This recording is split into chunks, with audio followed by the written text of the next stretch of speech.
Hi everyone, please subscribe to my channel. Blood Immortal Venerable. See playlist for other chapters and novels.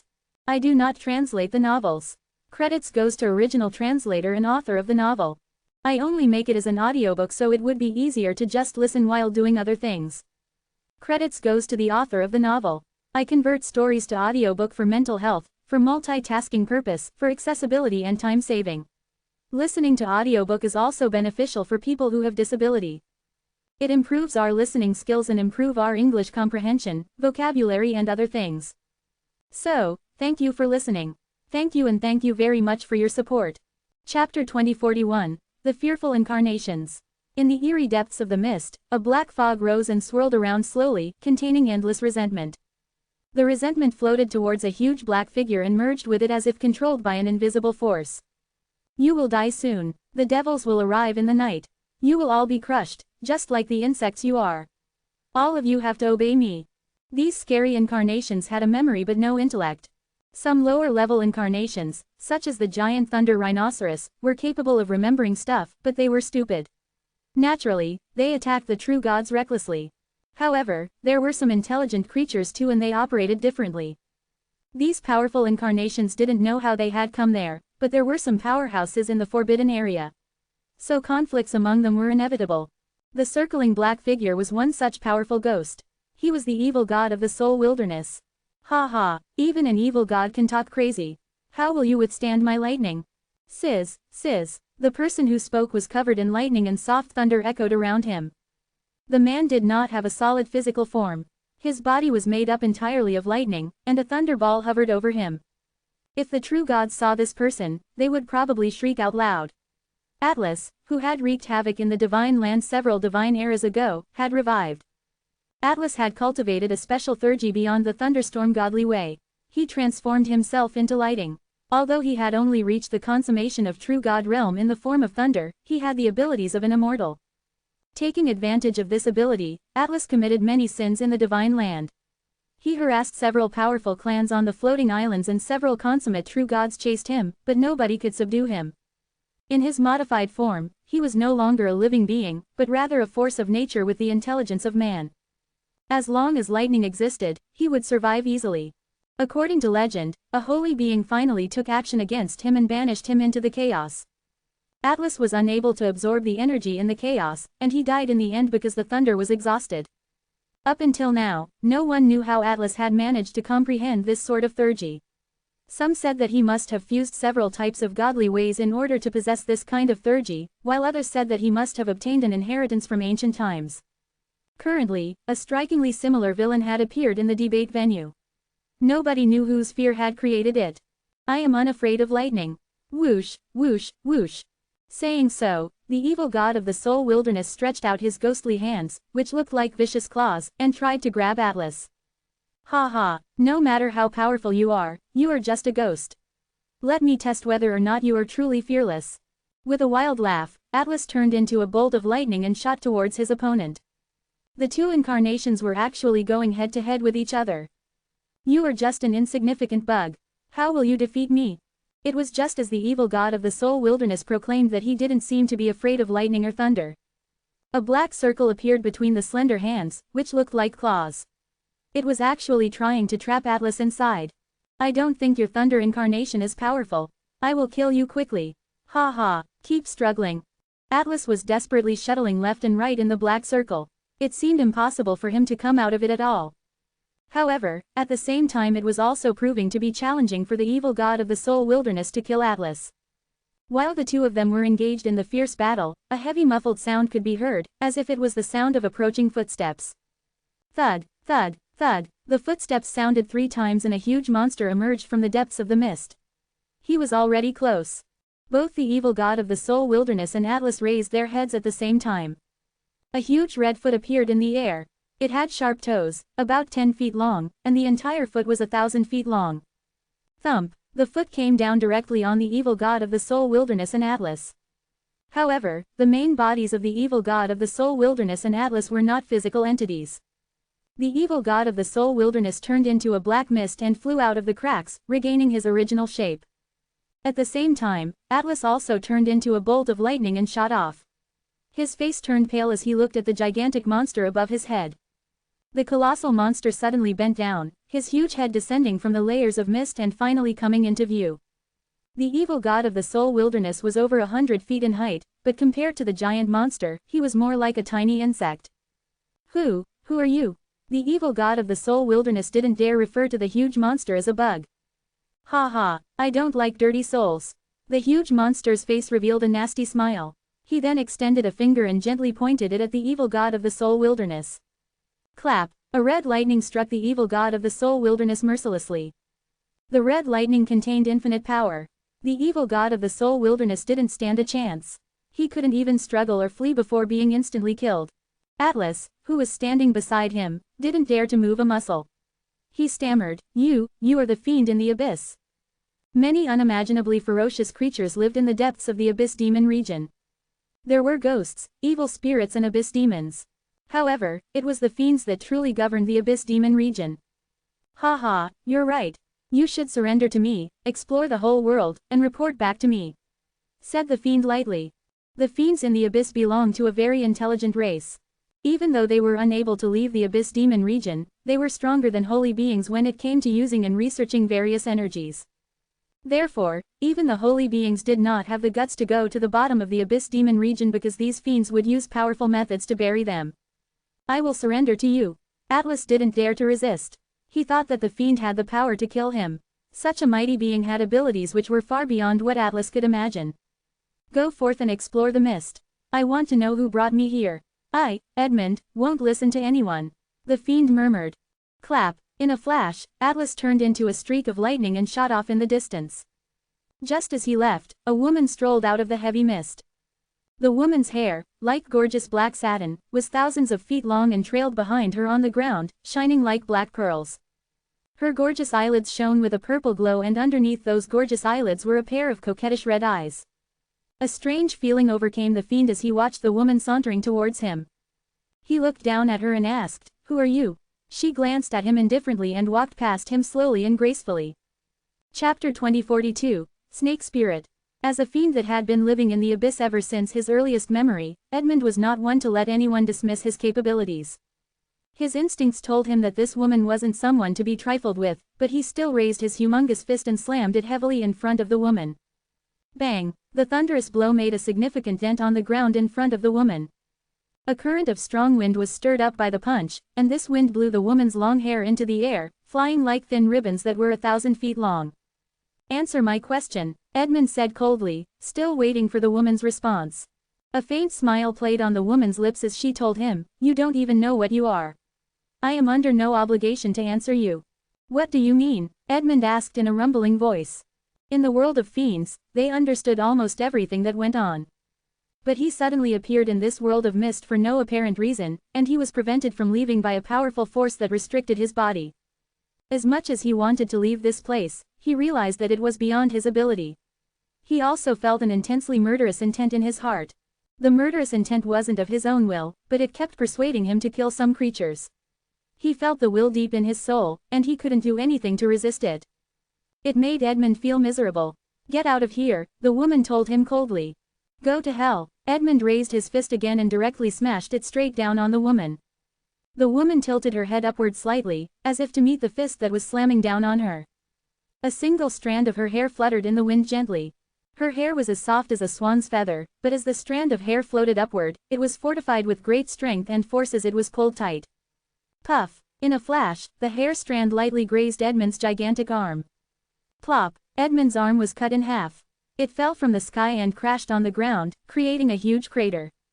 Blood spurted from his arm where it was detached, spraying everywhere like a crimson shower.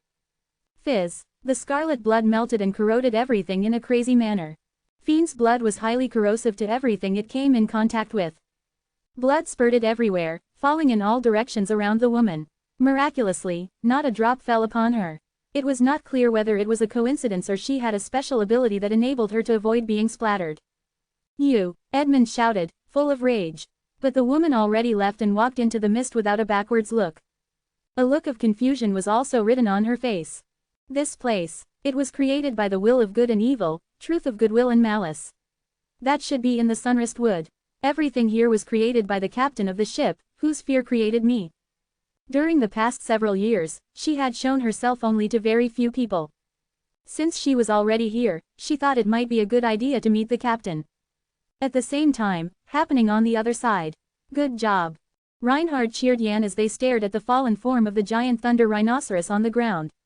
The incarnations of fears are not as strong as we thought. Actually, only Reinhard knew how strong the incarnations of fears were.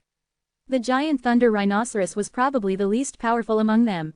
But he was also sure that if these true gods stopped resisting, the pressure on their group would be even greater and there would be a decreased chance that they would be able to pass through the debate venue.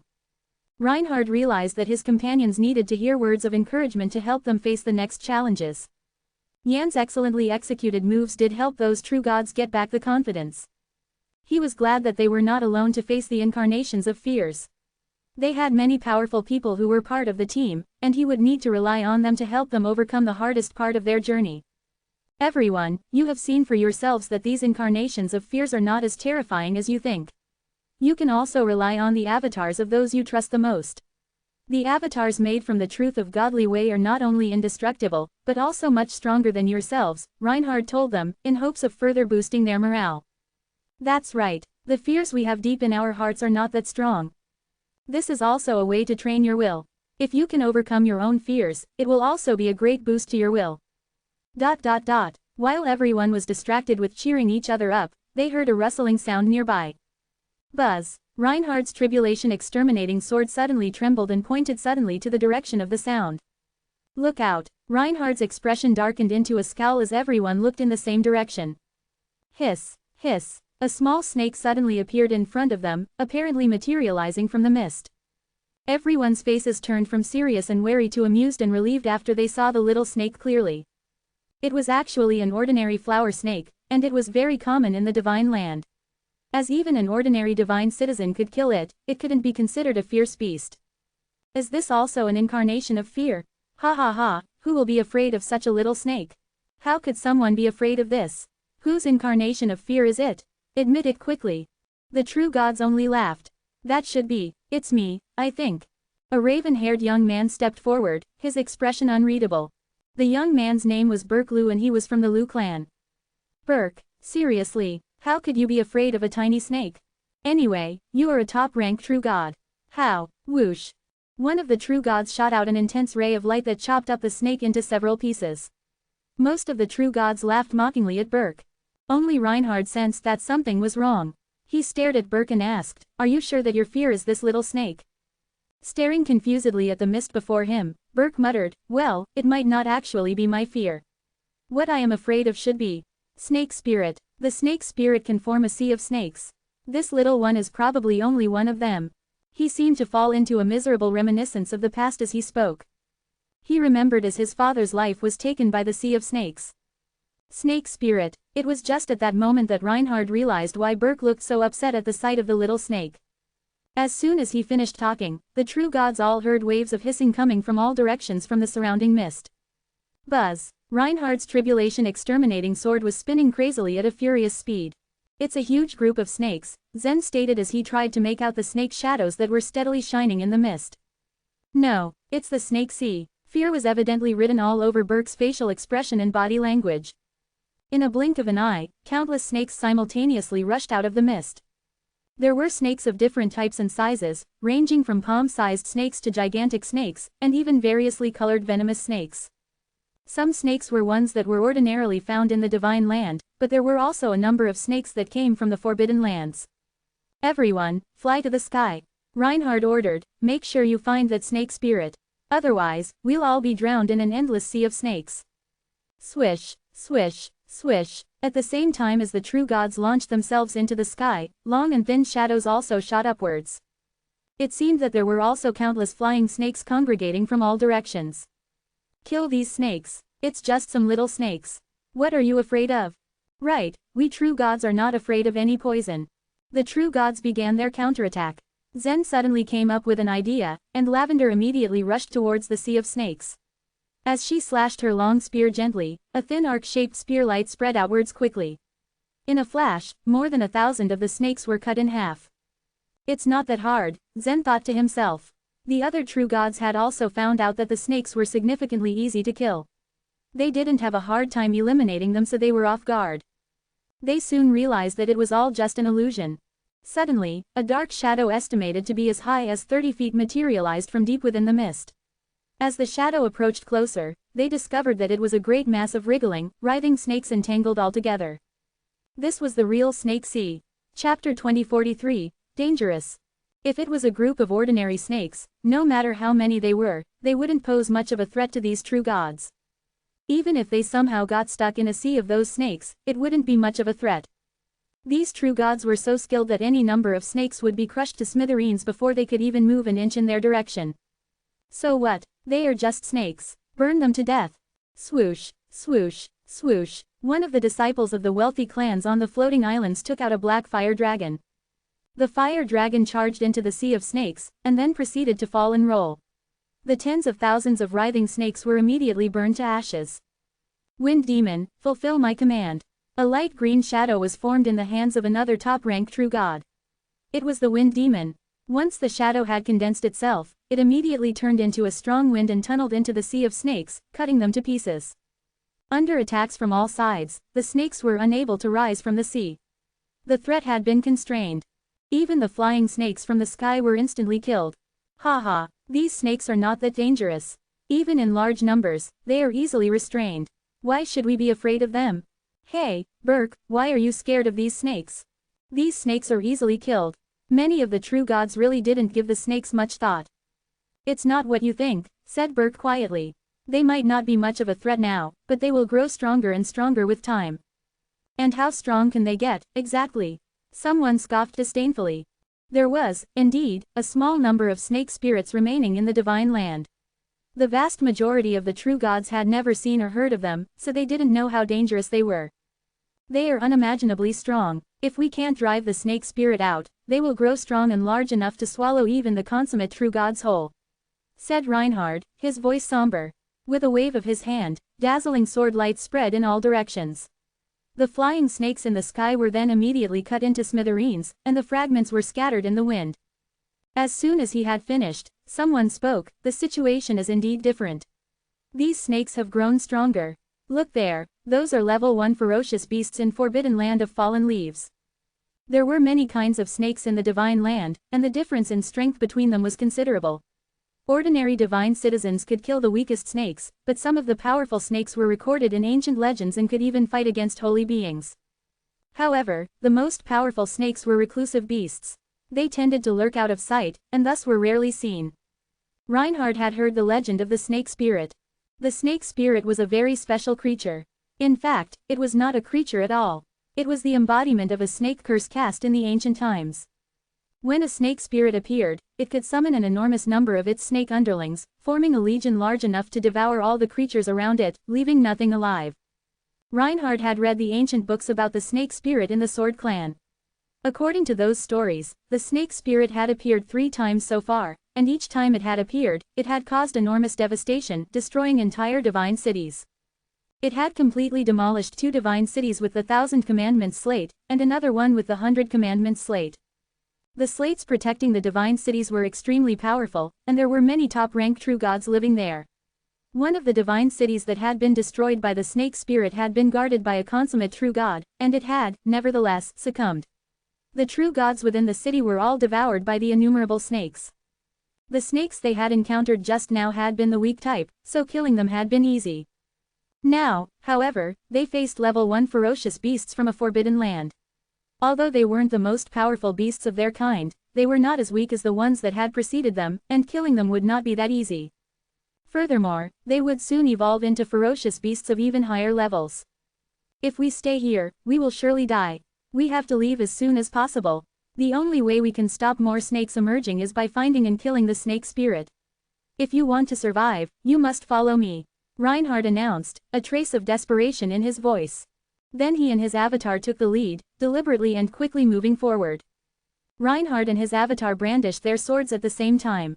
The sword lights quickly created an illusory world, and countless rays of sword radiation escaped from it, forming a whirlwind that moved forward, unstoppable. Swoosh, swoosh, swoosh. The whirlwind scattered the snakes, creating an enormous gap in the middle of the sea. Let's go. Whoosh, whoosh, whoosh. Zen and Yan followed Reinhard without hesitation. Seeing this, the other true gods did the same. Some true gods were a little hesitant at first. However, looking upon the boundless sea of snakes, they realized the seriousness of the situation and decided to follow Reinhard and the others. Zen, Yan, help me open the way. I will look for the snake spirit, Reinhard commanded. Zen nodded. You can count on me. Then, Lavender's long spear shot through the air, as fast as a bolt of lightning. All the snakes that were caught in it were minced into pieces. For a moment, the smell of blood and burning flesh filled the air. Reinhard's tribulation exterminating sword was still swirling at a high speed. There were way too many snakes in this place, so the tribulation exterminating sword aimed randomly. Sword orders cannot be disobeyed. You don't need to report to me if you meet the weak type of snakes. But tell me immediately if you see any strong ones. Reinhard's goal, of course, was to exterminate all these countless little snakes. However, he could only let the tribulation exterminating sword ignore these low-level ferocious beasts for now, in order to concentrate on finding the more powerful snake spirit. Suddenly, he noticed that the tribulation exterminating sword had become slow to react and no longer seemed to be responding to the sea of snakes. After making a few circles, the sword let out a light roar, and then pointed sharply to the front left. In front, and to the left. Here it is. Reinhard gripped the tribulation exterminating sword tightly in his hands, and the sword emitted a ray of blue light. I've locked it. Charge. Yes. Lavender, who had been the first to rush forward, suddenly changed her direction, now running in the direction pointed at by the tribulation exterminating sword. But right at this moment, the sea of snakes began to change again. The green snakes disappeared, and smaller, bright red snakes took their place. Red phosphorus snakes. They are level 2 ferocious beasts. They are extremely venomous and can even spit toxic fire. In just 5 minutes, the snakes have evolved into level 2 ferocious beasts. If we delay even a second longer, will they turn into level 3 or 4 ferocious beasts? The top-ranked true gods didn't feel particularly threatened in the face of the green snakes. After all, it was difficult for low-level ferocious beasts to hurt them. However, the red phosphorus snakes were much more difficult to deal with than the green snakes, especially as there were so many of them. It was not until then that the true gods realized that what Reinhard said was absolutely right. In order to survive, they had to find out the snake spirit and kill it as soon as they could. Swoosh, swoosh, swoosh. The red phosphorus snakes came in great numbers. They reared their horrifying heads, opened their mouths and spat out corrosive, toxic fires. The toxic fire emitted by a single red phosphorus snake was not threatening at all. It was, after all, quite small.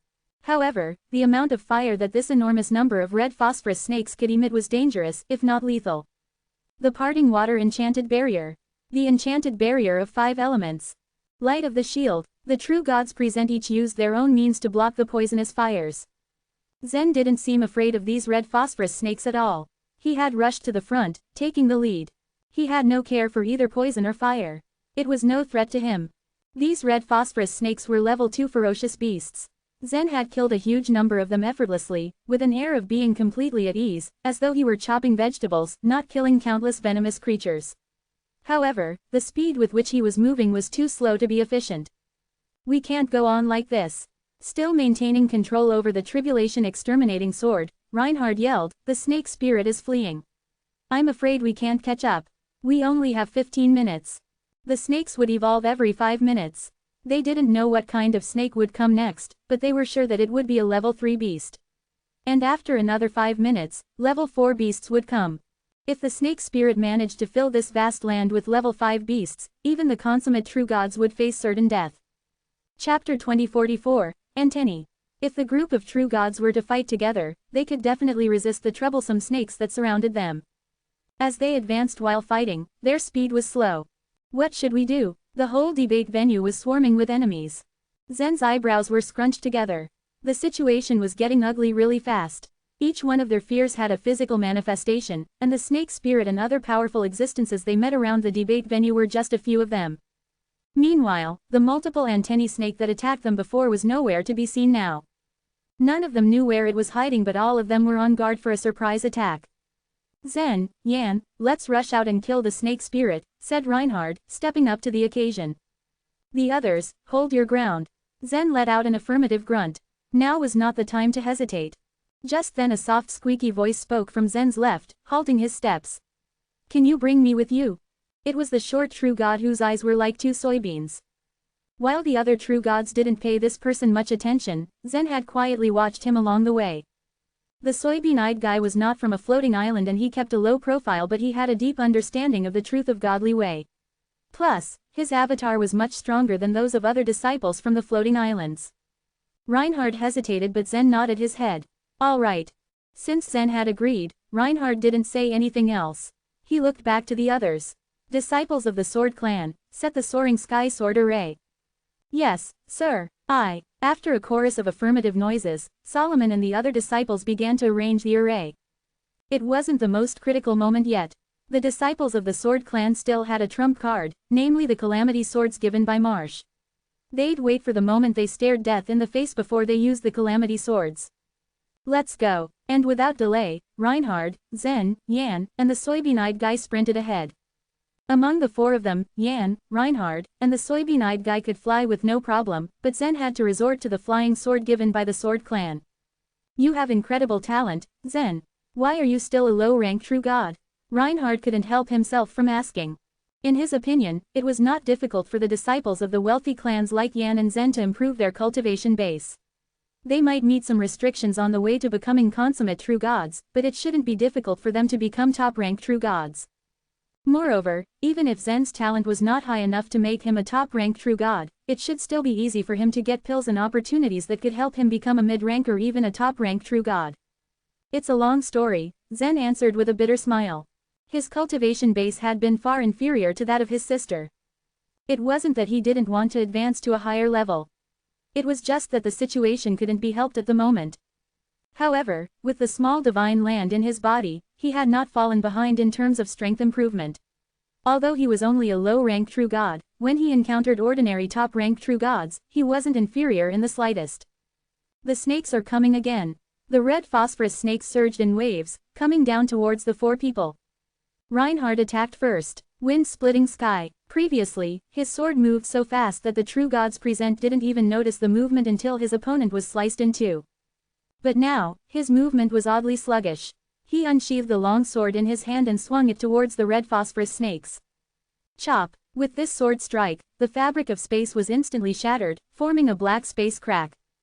A hurricane arose from both sides of the space crack as he swung his sword. Under the sweep of the hurricane, those red phosphorus snakes were sucked into the crack. So powerful, Zen exclaimed in great surprise, eyes impossibly wide. Although Duke and Reinhard had shown some powerful skills before, Zen had been pretty sure he could defeat them. But now it seemed that as the strongest top-ranked true god of the Sword Clan, Reinhard was not to be underestimated. This group of top-ranked true gods were the top existences in the Divine Land. They were probably more powerful than Soren and the others in the Time-Sea Forbidden Land. The space in the Divine Land was extremely stable. And the crack mended in an instant even after Reinhard's mighty attack. Nonetheless, a path had been cleared and the four men transformed into streaks of light and shot out of the place before the snakes closed in. The snake spirit is still fleeing, but we're faster than it, said Reinhard.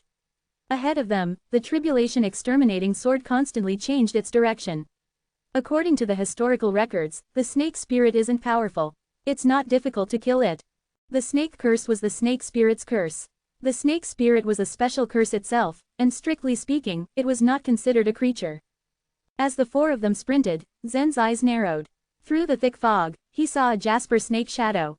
It was a small translucent snake with a shape different from other snakes. Reinhard's tribulation exterminating sword was pointing at it. I have found the snake spirit. Zen pointed to the distance and everyone's gazes followed his finger.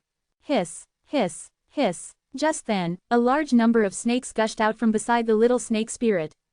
Now another 5 minutes had passed, and just as they had guessed, the level 3 fierce beasts, 3-element snakes were surging out.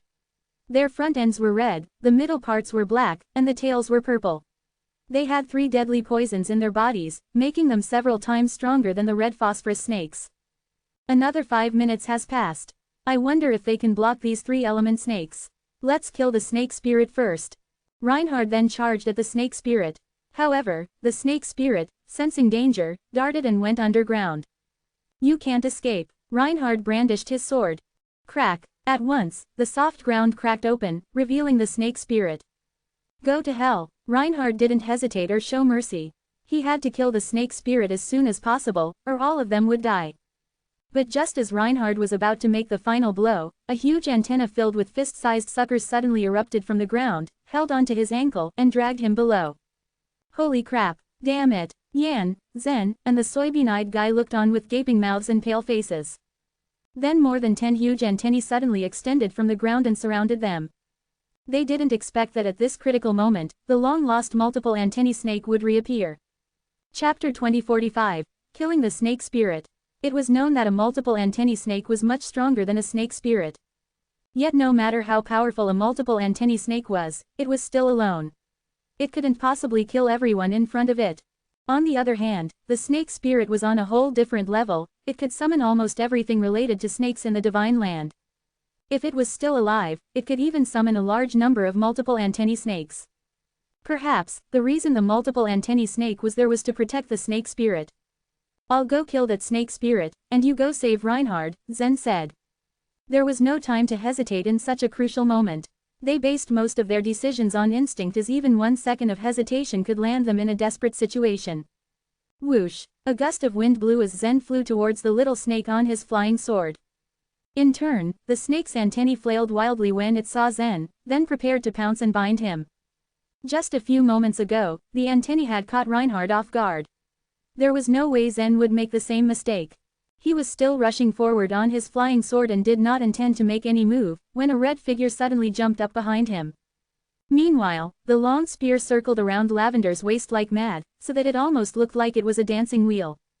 Zen did not evaluate the avatar's strength. After all, he didn't have enough spare time to test it in the debate venue.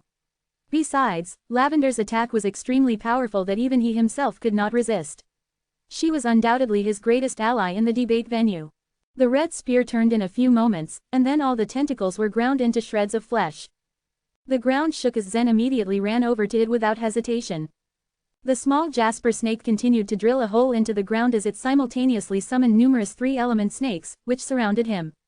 In response, he ran straight towards them without second thoughts. All the 3-element snakes that collided with him were smashed into smithereens. If a 3-element snake exploded, it released 3 kinds of deadly venom at the same time. Other true gods normally avoided touching the venom at all costs, but Zen did not care. In just the blink of an eye, he had already traversed a distance of 1,000 feet. Hiss! The small jasper snake was clearly provoked when it saw Zen charge at it.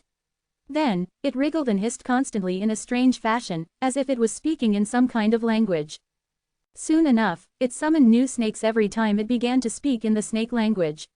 All the 3-element snakes disappeared in a second and were replaced by tons of pythons that were as thick as tree trunks. They turned out to be the 4th-grade fierce beasts, Death-bringers. It was no question that the sea of the 3-element snakes was already more than terrifying. Among the more than 100 true gods that stayed put, 6 of them had been bitten and 2 of them had died after the venom had entered their elixir fields. If the sea of 3-element snakes had continued to attack, more people might have died. When the 3-element snakes disappeared, things seemed to get better until the 4th-grade fierce beasts, Death-bringers, showed up. Now they were about to attack, and there might be even worse damages. Even though Solomon and the others had formed a sword array that faced the snake sea, they didn't look too hopeful. Everyone would die if Reinhard and Zen failed. Not to mention, they were still quite far from the end of the debate venue. Hold on, we must have faith in Reinhard. Swish, swish, swish.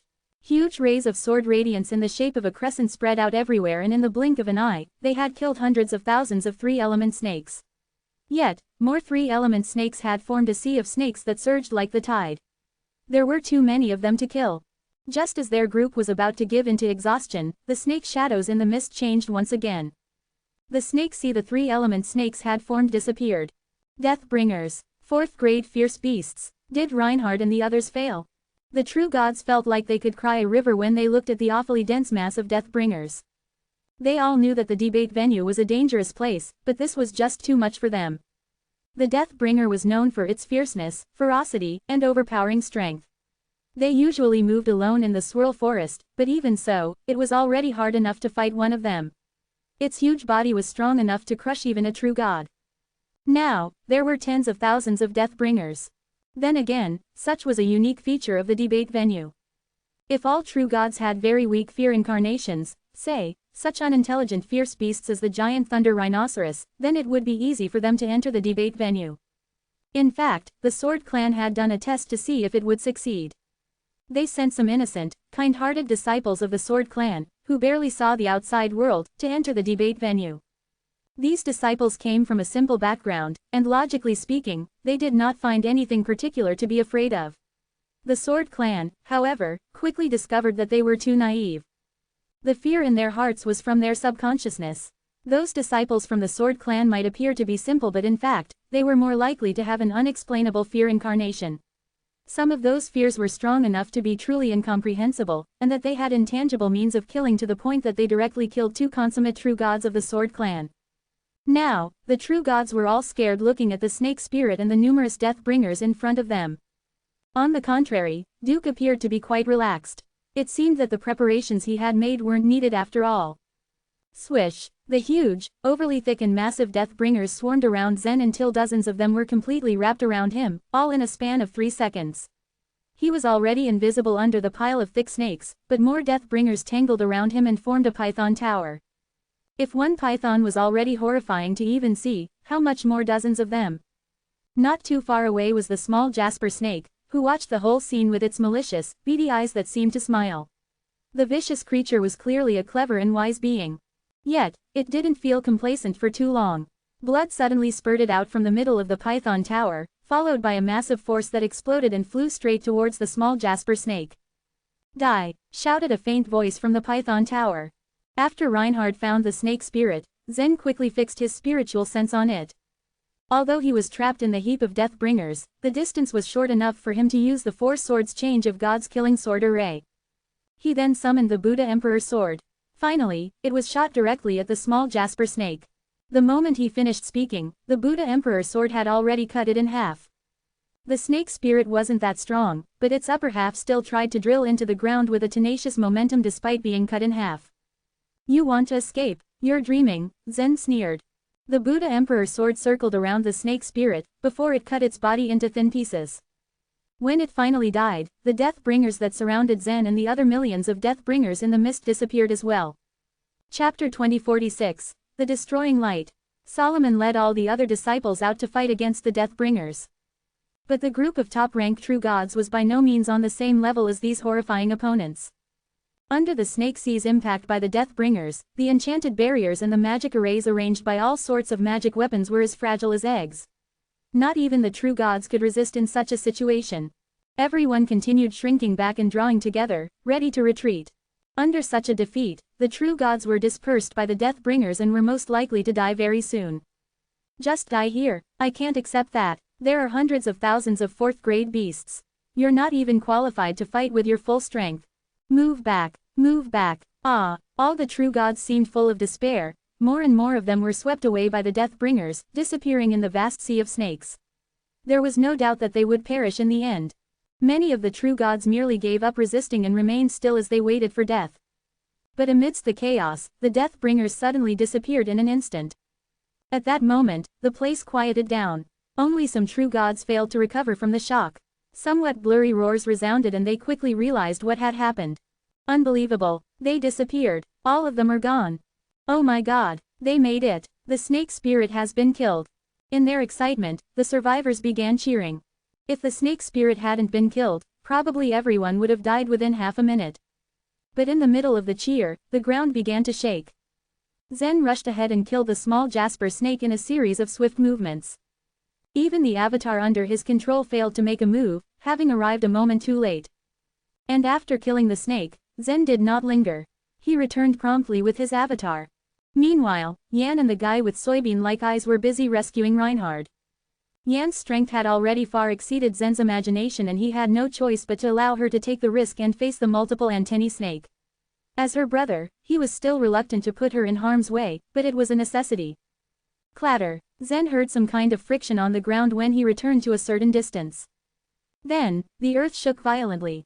Bang! The ground began to rise like a mountain growing from earth. In several snaps, the ground shattered as it continued rising, followed by an enormous monster. Multiple antennae snake. When Zen raised his head, his face sank. It looked nothing like a snake, it was more like a strange, ferocious creature. Its body was covered with long, thin, flexible tentacles. Like a huge sphere, eyes covered its surface.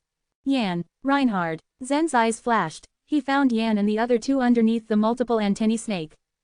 Though Zen didn't know what magic weapon he used as defense, Reinhard looked fine.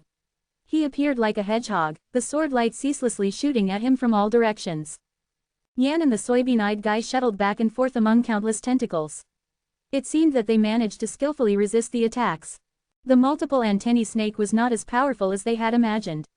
Although its tentacles were indeed very fast, it wasn't very difficult for them to deal with them once they seized good windows of opportunity. All the eyes on the snake's body widened at the same time. They began to follow a red light until a peculiar set of blood Sanskrit words formed within the eyes. As an ancient beast, the multiple antennae snake had many unsolved mysteries. When he noticed the words, Zen suddenly called out, "Yan! Run away, don't push it." As he roared, he rushed over quickly. When Yan, Reinhard, and the soybean-eyed guy realized something was off, they began retreating. Buzz! The rays of red light spurted from the eyes in all directions. They began penetrating the soft layer of earth at the bottom of the sunrest tree before spreading to both sides and passing through the layers of mist, all the way to the edge of the debate venue. An enchanted barrier, shaped like an eggshell, appeared in the thin camber line at the edge. It blocked out the red light immediately, keeping the light within. And so the light shot up and through the mist, arriving at a height of over 100,000 feet and finally landing on another enchanted barrier shaped like a beehive. "Let's go." Seeing the rays of red light spread to the infinite distance, Reinhard was shocked speechless. Regardless of what the light was, its power was unimaginable if it could penetrate the mist and reach so far away. Initially, Reinhard found that the multiple antennae snake was not as powerful as he had originally thought. After getting rid of the trouble with Yan's help, he wanted to kill the snake with the other two. Now, he realized how naive his plan actually was. Fortunately, the three of them were still very close to the snake. As its body began spinning, the rays of light continued moving, but the gap in the middle remained for their escape. With careful dodges, the three quickly shuttled away and headed straight for Zen. But the fear incarnations who were far away weren't so lucky. The fear incarnations kept a certain distance from each other as they all had their own memories. Even with the impulse to kill their prey, they were all more fixated on finding a way to escape the damned place. And as for the true gods, they figured they could let other fear incarnations deal with them. When some of the fear incarnations were stabbed by the light, their flesh and bodies disappeared until they were nothing but a pile of bones, falling to the ground. Buzz! A ray of red light shot towards the fiend called Edmund. It then happened to hit Edmund's body. Though Edmund's figure was enormous, the flesh on his body was turned to nothing by the light. The destroying light. In spite of the situation, Edmund's expression didn't seem to change too much. Even the multiple antennae snake exists here. This place seems so interesting. I'm quite curious now. A white shadow emerged from the surface of Edmund's huge body as it shook. After the shadow covered the body, the red light couldn't penetrate it in the slightest. Instead, the lights continued to wander around until one of them went directly into the depths of the debate venue. The woman with long hair had made it to a huge iron bridge. She seemed to have figured she was going to get hit by one of the lights one way or another, so she turned around and rotated her finger a few times in the air before stepping onto the iron bridge, as calm as a rock. When the red light shot towards her, it strangely changed direction, reflecting at another angle. Chapter 2047, An Accident. Buzz! The head of the multiple antennae snake was still spinning as its red light shone on its surroundings. "Zen, let's go." When she rushed over, Yan called out to Zen right away. With a nod, Zen somersaulted with his flying sword and joined the team that was ready to flee. The four of them fidgeted around in the cracks of the red light and constantly dodged them. "Down there!" Zen yelled out the warning. They all dodged to two sides swiftly. A beam of red light, much like sword radiance extending to an endless distance, shot upward from below. Left. Just as they avoided the light, another one swept towards them from the other side. So they sank down and dodged it once again. Never did they expect dozens of antennae to suddenly emerge from the ground at this time. One of the antennae managed to wrap around Yan. In spite of being trapped, Yan didn't seem anxious, she barely even struggled. With a slight flash of purple light in her eyes, she uttered, "Break." Poof! The antennae surrounding her were broken in an instant. When she uttered the word, "break," it was as though a person had cut off the antennae swiftly. "Yan, look up, watch out." Although Yan acted quickly and the antennae had grabbed her for a mere moment, two red lights fell from above her head. Zen's eyes almost fell out of their sockets upon witnessing the scene. On the flying sword, Zen immediately halted and turned back. Reinhard's face changed dramatically as well. To him, everyone there could perish, everyone but Zen and Yan. Nothing could happen to them. But who could ever resist the powerful light that burst from the multiple antennae snake's eyes? Zen, don't go there yourself. Use your avatar to block the red lights. After keeping quiet all the while, the guy with soybean-like eyes suddenly called out to him. Their avatars fell behind. Yan had been blocked for a moment, so now the avatars were catching up to them. What the soybean-eyed guy said had startled both Zen and Reinhard. Avatars condensed in the arrays couldn't die in the debate venue unless their owners did. Conveying their plans to the avatars, the latter jumped up to rush over to Yan's side. Luckily, Yan was quick to react. She controlled her avatar and had it hug herself before the other avatars made it to her side and wrapped their arms around her one after another. The 4 avatars held Yan in a tight embrace until the 2 red lights fell and enveloped the place where Yan just was. The constant light, Zen's brows twitched as he stared at the multiple antennae snake from a distance. Just now, Zen had made the absolute worst plan. If Yan truly perished under the red lights, he could hopefully use the jade seal to save her life. But it could erase only 9 seconds of time. Under the continuous light, even if he erased 9 seconds, he wouldn't be able to change the result. All he could do now was place his hopes on the avatars. Buzz. The snake attacked them vigorously, aiming for Yan, and the 2 red lights shone on her relentlessly. Avatars. They haven't disintegrated yet. I hope Yan will survive this. The 3 of them looked up, their eyes flashing. After a moment, the red lights were finally gone. The moment the 4 avatars dispersed, Zen took a nervous look at Yan. Whoosh. When Yan's figure descended, Zen's heart skipped a beat. He had no clue what would happen to Yan under the lights, but seeing Yan fall already felt like the weight of the world. A heavy sense of guilt rose in Zen's heart. Just as he rushed over, Yan flew straight towards him and smiled when she saw the look on his face. Zen, I'm fine. You scared me. Zen was stunned before a look of relief crossed his face. He had forgotten just how naughty Yan was. She stuck out her tongue in response, realizing that she had gone too far with her joke. Looking at her brother's pale face, she regretted the prank. Just when she was about to offer an apology. Clap. A thick flash of lightning suddenly appeared within the depths of the mist. It was incredibly fast. Both Zen and Reinhard could see the light in their periphery when a voice of thunder resounded in their ears. Yan, standing only a few feet away from Zen, suddenly disappeared right in front of him. Zen, Reinhard, and the soybean-eyed guy were left shocked. Not far away, a man surrounded by thunder was floating in the air. He was much like a human-shaped thunder spirit, and a round thunder ball wrapped around him. On the other hand, Yan had already passed out from the thunder with her hands clasped against her chest and her eyes shut. Her long, black hair and slender legs hung loosely. Ha ha, this woman has a special smell, indeed. My master will like her. He laughed wildly as he sized up the others. It's rather strange, I'm naturally disgusted at the very sight of you. It would seem that I have a desire to kill you all. What's going on? But I still feel like something's wrong. If I kill you, I will probably disappear. This place is so weird. Edmund had asked Atlas to explore the debate venue where he saw many fear incarnations together with a large group of top-ranked true gods. But thanks to his cleverness, he had already sensed the strangeness of the place. He remembered very clearly that he had died, so his revival was nothing short of abnormal. He didn't kill anyone, he merely passed there when he sensed Yan's special aura. He wanted to take her away to give her to Edmund. At the sight of Yan with her eyes tightly shut, Zen's face darkened. A consummate true god, both Reinhard's and the soybean-eyed guy's hearts sank. The fear incarnations in the debate venue were all too powerful to deal with. If the snake spirit alone couldn't be killed soon, it would kill everyone in sight. When the multiple antennae snake appeared, all anyone could do was escape. And now a consummate true god had appeared. Put her down, Zen said with a voice like a growl. There was invincible dignity in his voice. A strong intention to kill began boiling within him, making him tremble all over. What? You're just a low-rank true god. Your cultivation base should be the lowest among the group. Atlas gave Zen an indifferent glance, fully intending to ignore him. Chapter 2048. Wei's Blending Strike. Let her go. Zen shouted, his entire aura going icy cold. He had undergone so much hardship and exerted unimaginable effort in trying to find his sister. He traveled through the great world, the upper world, and even the divine land. It was only recently that he was finally able to reunite with his sister. There was no way he was letting Yan get kidnapped ever again. Buzz. The Sword Clan's flying sword rotated and fell onto Zen's hand. There was no longer any hesitation on his face. You are so childish. Go to hell. Atlas felt Zen's remarkable momentum but did not feel the least bit afraid. His opponent was a mere low-rank true god and there was no way he was going to take him seriously. Crack. Atlas raised his hand and gathered bolts of lightning in his hand.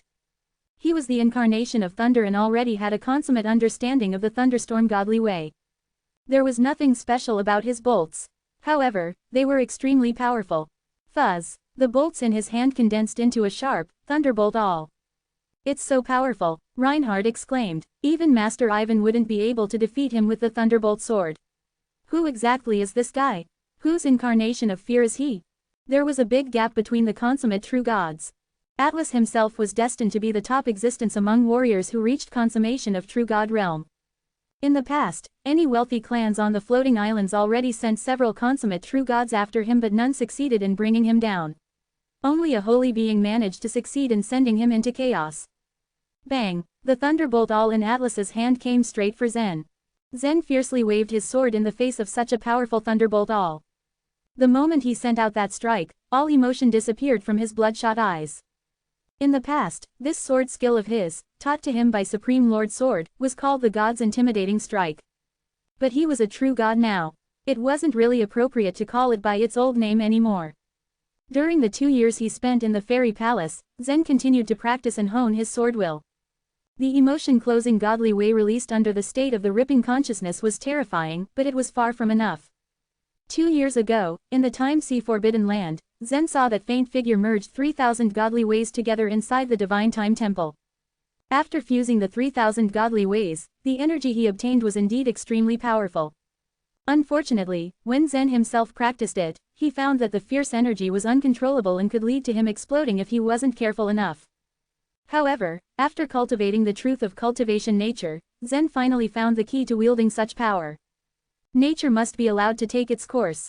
3,000 godly ways were used to utilize 3,000 kinds of energy.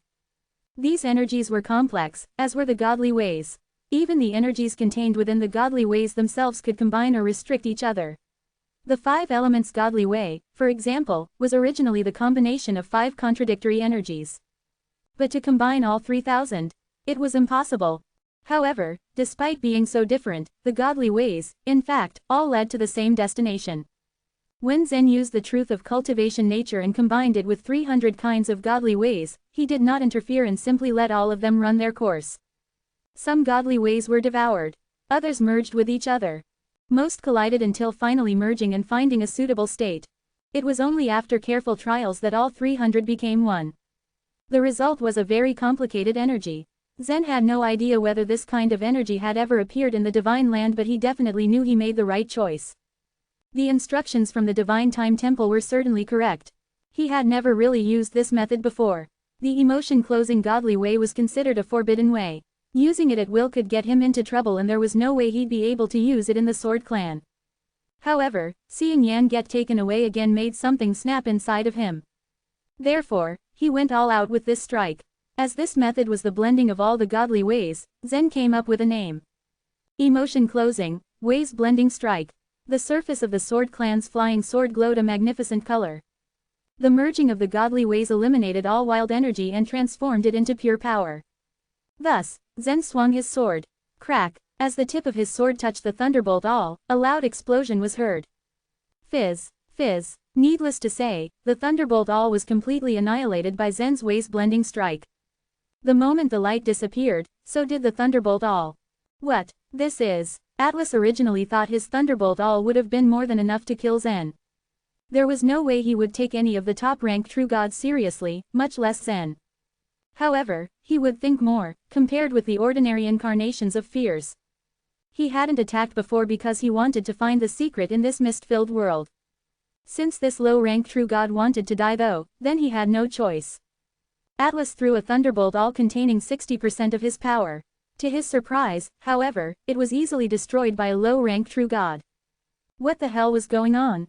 Reinhardt and the guy with soybean-like eyes were stunned. The appearance of a consummate true god made both of them feel powerless. If the top-ranked true gods cooperated with their avatars, then it was possible for them to deal with the multiple antennae snake. However, a mature consummate true god was a different story. That thunderbolt all was enough to end Zen. That meant Yan was going to be taken away again. Such an outcome would have led to the failure of the entire mission. Even Reinhard saw no hope. However, the entire situation was turned around by Zen. Who would have thought that this young man would easily dissolve a consummate true god's attack? Moreover, the strike he used to counter Atlas's thunderbolt all wasn't anything he'd ever heard of before. As he and the soybean-eyed guy were still comprehending what just happened, Zen was already on his second strike. Wei's blending strike. Die. He swung his sword once again, directing it towards Atlas as it shone with a dazzling light. Chapter 2049. Repel the enemy. A ray of sword light, 1,000 feet long, appeared. Zen had been trying so hard in the Fairy Palace's training tower. If the godly ways, which were over 300, weren't fused and drawn out from the inner world, then they could cause severe internal injury. The truth of cultivation nature could be used to integrate them smoothly and make the ways blending energy become very obedient. However, despite already being obedient, it was still difficult to tame. Controlling the ways blending energy after being extracted from the inner world was still difficult because it was very thick. He tried using the emotion closing godly way, but it was still to no avail. Fortunately, Zen managed to stumble upon the key to his problem soon. Back in the Divine Time Temple, Zen saw a huge figure send out 100,000 strikes in just 13 moves. Comprehending the mysteries of that amazing master was impossible to do in just a short amount of time. However, he remembered comparing notes with Rocher when they were still in the universe. It was through these battles that Zen comprehended a certain extent of the beginning swordsmanship, up to the preliminary level. He wasn't too sure if the beginning swordsmanship was the exact same technique practiced by the giant shadow in the Divine Time Temple. Rocher's abilities were limited, after all. What he could concur was that the beginning swordsmanship was definitely related to it. So after fusing the momentum with the swordsmanship, Zen launched his strike once again. The power that burst out from him shook the entire training tower and startled Saul, Joy, and even Zen himself. Bromley had put a lot of effort into building the Fairy Palace after all. It was so solid that even a consummate true god wouldn't destroy it. Whoosh! As the sword light extended, it transformed into a large, new moon and slashed away at the consummate true god. The sword light disturbed and cut the flow of the air. It was so fast that Zen did not even have any time to react. Reinhard and the guy with soybean-like eyes only saw Zen waving the sword. In just a flash, a long, narrow cut appeared on his opponent's body.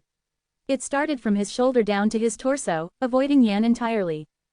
It was only then that they felt the wind on their faces, caused by the sword light. Whoosh, whoosh, whoosh. Reinhard and the soybean-eyed guy avoided this. This strike is much more powerful than the previous one. It feels like my face is being skinned off by a sharp knife, the soybean-eyed guy murmured, summoning a light barrier as protection. Reinhard, on the other hand, merely stood still with his eyes wide open. He just found it incredible how Zen's first attack diffused the consummate true god's thunderbolt all.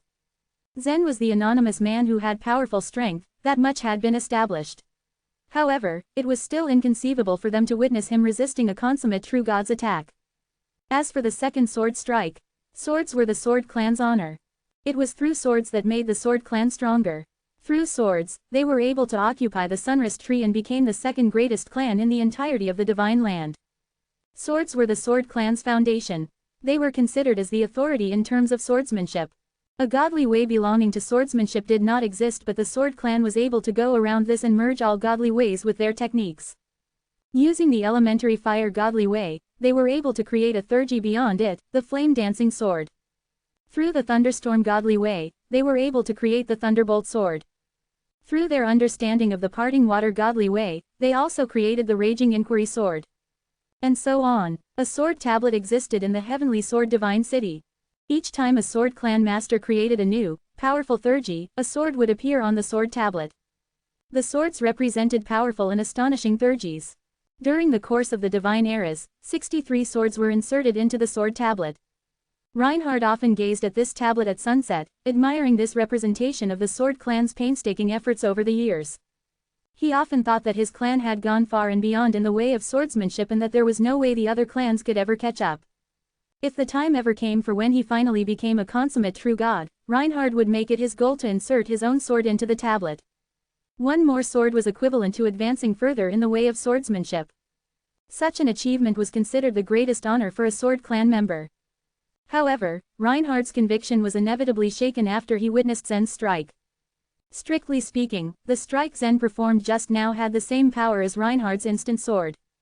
His technique relied on agility. Each move of the instant sword required exerting the most powerful force behind each slash, but the key was in its speedy delivery. Zen's pursuit of the sword was different. Instead of speed, it was simplicity. When two different pursuits reached a certain level, they eventually converged and shared the same goal. The extremely simple method also brought with it unparalleled speed. Zen, a low-rank true god, performed a strike that made Reinhardt feel as if his whole life had been meaningless. The young man wasn't his enemy, but Reinhardt still felt gutted by his display of superior skill. Reinhardt was someone who climbed the mountain of swordsmanship with enthusiasm, but the sudden discovery of someone that was of a higher, seemingly unreachable level dealt a great blow to his pride. Mike's son is so strong and powerful, he couldn't help but exclaim. When the Luo clan was destroyed, Reinhardt merely turned up his nose condescendingly at them. However, it seemed the dispute between the Luo clan and the Dongfang clan wasn't as unreasonable as he first thought. It might have very well involved powers far above the rich and powerful clans. Atlas' body had been cut in half. An ordinary blade couldn't have injured his thunderbolt body at all. Facing against several consummate true gods was something he could easily handle with ease. He even considered himself as an indestructible existence sometimes, much like a holy being. It wasn't until he was in his most desperate moment that he realized his vulnerability. In the end, he was eroded to death by the air of chaotic energy. He had been reborn for no reason. He had initially wanted to grasp this opportunity of having been reborn. However, he never expected that he would be ended like this by a low-rank true god. Has everything changed? He murmured in confusion. Half of his body fell down with Yan. The other half turned once again into a complete human body, although the light of the thunderbolt was noticeably dimmer. Dying always made people cherish their life even more. After realizing that his life was threatened, Atlas knew that fighting was futile and opted to run away instead. Crack! There was a loud noise as he turned himself into a bolt of lightning and fled at a much faster rate than when he came. Chapter 2050, Wall of Avatars. After launching that sword attack, Zen gasped for breath. The way's blending energy was very thick, and forcing it out with the emotion-closing godly way had taken a huge toll on all his meridians. At this moment, the godly tile in his body dimmed down. Every time Zen had used the way's blending strike in the fairy palace, he had needed to rest for a period of time. Moreover, he had always restricted himself, never daring to release the full energy of the godly ways. But when Zen had seen the consummate true god take his sister away, he had been ready to risk everything. He had swung his sword without hesitation, pushing himself to the limit. Now, even the smallest movement made him feel like his meridians were on fire. The pain came in waves. Every time he thought that the worst was over, he felt another jolt of unbearable pain. Fortunately, his attack had been enough to startle the consummate true god, who quickly retreated. Despite the pain he was in, Zen gritted his teeth and rushed to Yan. Every inch of the consummate true god's body was covered by thunder, a single touch would turn a person into ashes. Zen didn't know whether Yan had gotten injured while being held by the consummate true god, so he was very worried about her. When he finally reached her, he felt a little relieved after seeing the sky and thunder-breaking necklace hanging on Yan's chest. Electric current crackled on the surface of the necklace, but it didn't touch Yan at all. He had forgotten that this necklace Yan wore could resist all kinds of thunder attacks. However, he was still a little worried. He put his hand on Yan's forehead and released a wisp of spiritual sense so that he could check Yan's soul, which could have been damaged by thunder despite the necklace she was wearing. But just as his spiritual sense was about to invade Yan's brain, a powerful force burst out from Yan's brain and blocked his spiritual sense. What? A puzzled expression appeared on Zen's face, but then he smiled. It seemed that Harold had prepared Yan well for the debate. He had not only given Yan a necklace that protected her from thunder attacks, but he had also given her a treasure to protect her soul. After a while, Yan opened her eyes. When she saw Zen, a trace of apology appeared on her face. Zen, I was careless just now. Your opponent was a consummate true god. It was not your fault, Zen said as he stared into her eyes. If I'd been careful, even a consummate true god wouldn't have been able to do anything to me, Yan said, pouting her lips. The consummate true god had turned himself into thunder all of a sudden and shot toward her, giving her no time to react. As a result, she had fainted. At this moment, Rumble. The multiple antennae snake in the distance began to move again. Just now, the snake had been continuously releasing red lights in all directions, but it had stopped after the consummate true god had descended. Perhaps it had needed a break. But now, another red Sanskrit word flashed in one of its eyes. It was about to launch the next wave of attack. Get out of here first, Reinhard urged, noticing the snake. Zen nodded and lifted Yan onto his back. Then, he ran toward the distance along with Reinhard and the guy with soybean-like eyes. To ensure their safety, each of them manipulated their avatars to protect them from behind. Although the multiple antennae snake was powerful, its huge body slowed it down. Therefore, it was not difficult for them to dodge its red lights. Moreover, their avatars gave them additional protection, ensuring a smooth retreat. As Reinhard ran, he still kept stealing glances at Zen. He regretted that he hadn't planted the seed of the eye of perception just now. If Marsh and the others had seen what had happened just now, they might have been able to figure out the origin of Zen's sword strike. After a while, Reinhard decided to directly ask him what was on his mind. Zen, the sword attack you just used contained the emotion-closing godly way, right? Zen was shocked to hear that. He had been careful not to use the emotion-closing godly way even in the Time Sea, because it was forbidden in the Divine Land. Although he had never learned why it was forbidden, he had always been worried about using it. However, he had no choice just now. Yes. Is there a problem? Zen casually raised an eyebrow. With a bitter smile, Reinhard answered, no. I'm just a little envious. Why do you envy me? Zen asked curiously. Reinhard looked at the thick mist in front of him as a sharp look flashed in his eyes. Everyone in the Sword Clan knows that even though the sword skill can be combined with any godly way, there is no godly way that is more compatible with it than the emotion-closing godly way. But since the emotion-closing godly way is forbidden, it's a great disadvantage for the Sword Clan. The Sword Clan is not allowed to practice the emotion-closing godly way. Zen asked curiously.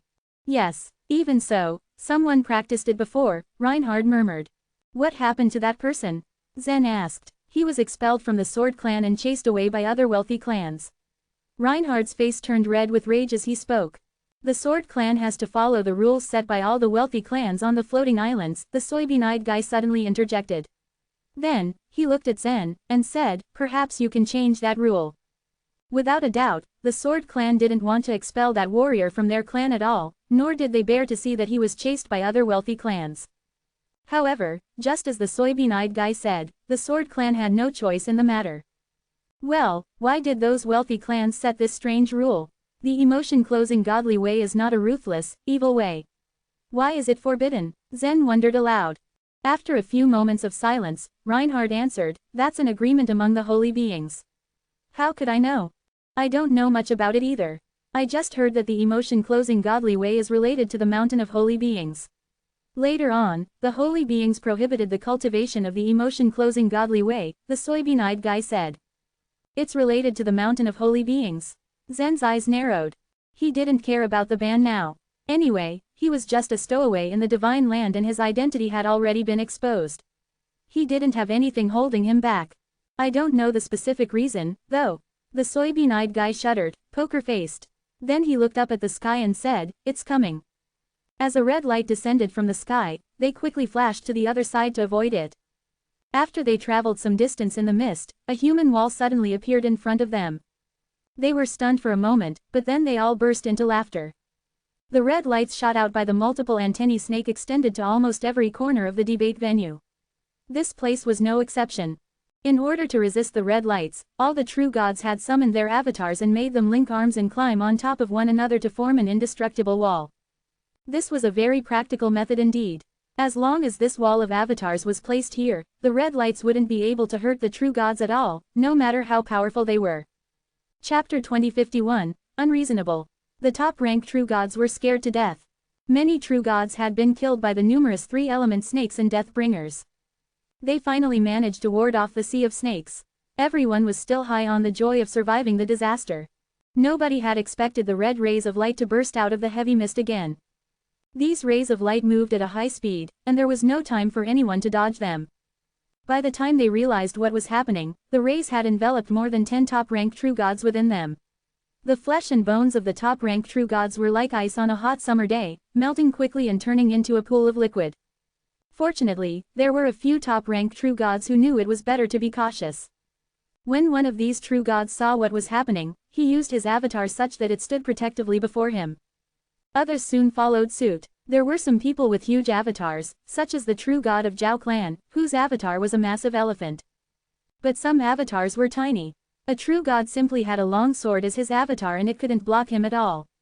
As the red rays of light swept around, the true gods decided to bring all the avatars together to block the light.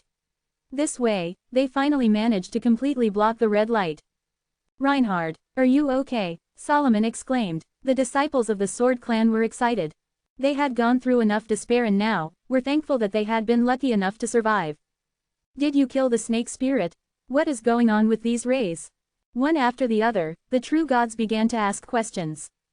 Zen didn't have the patience to answer them. With Yan on his back, he walked behind the wall made of the avatars and carefully put her down.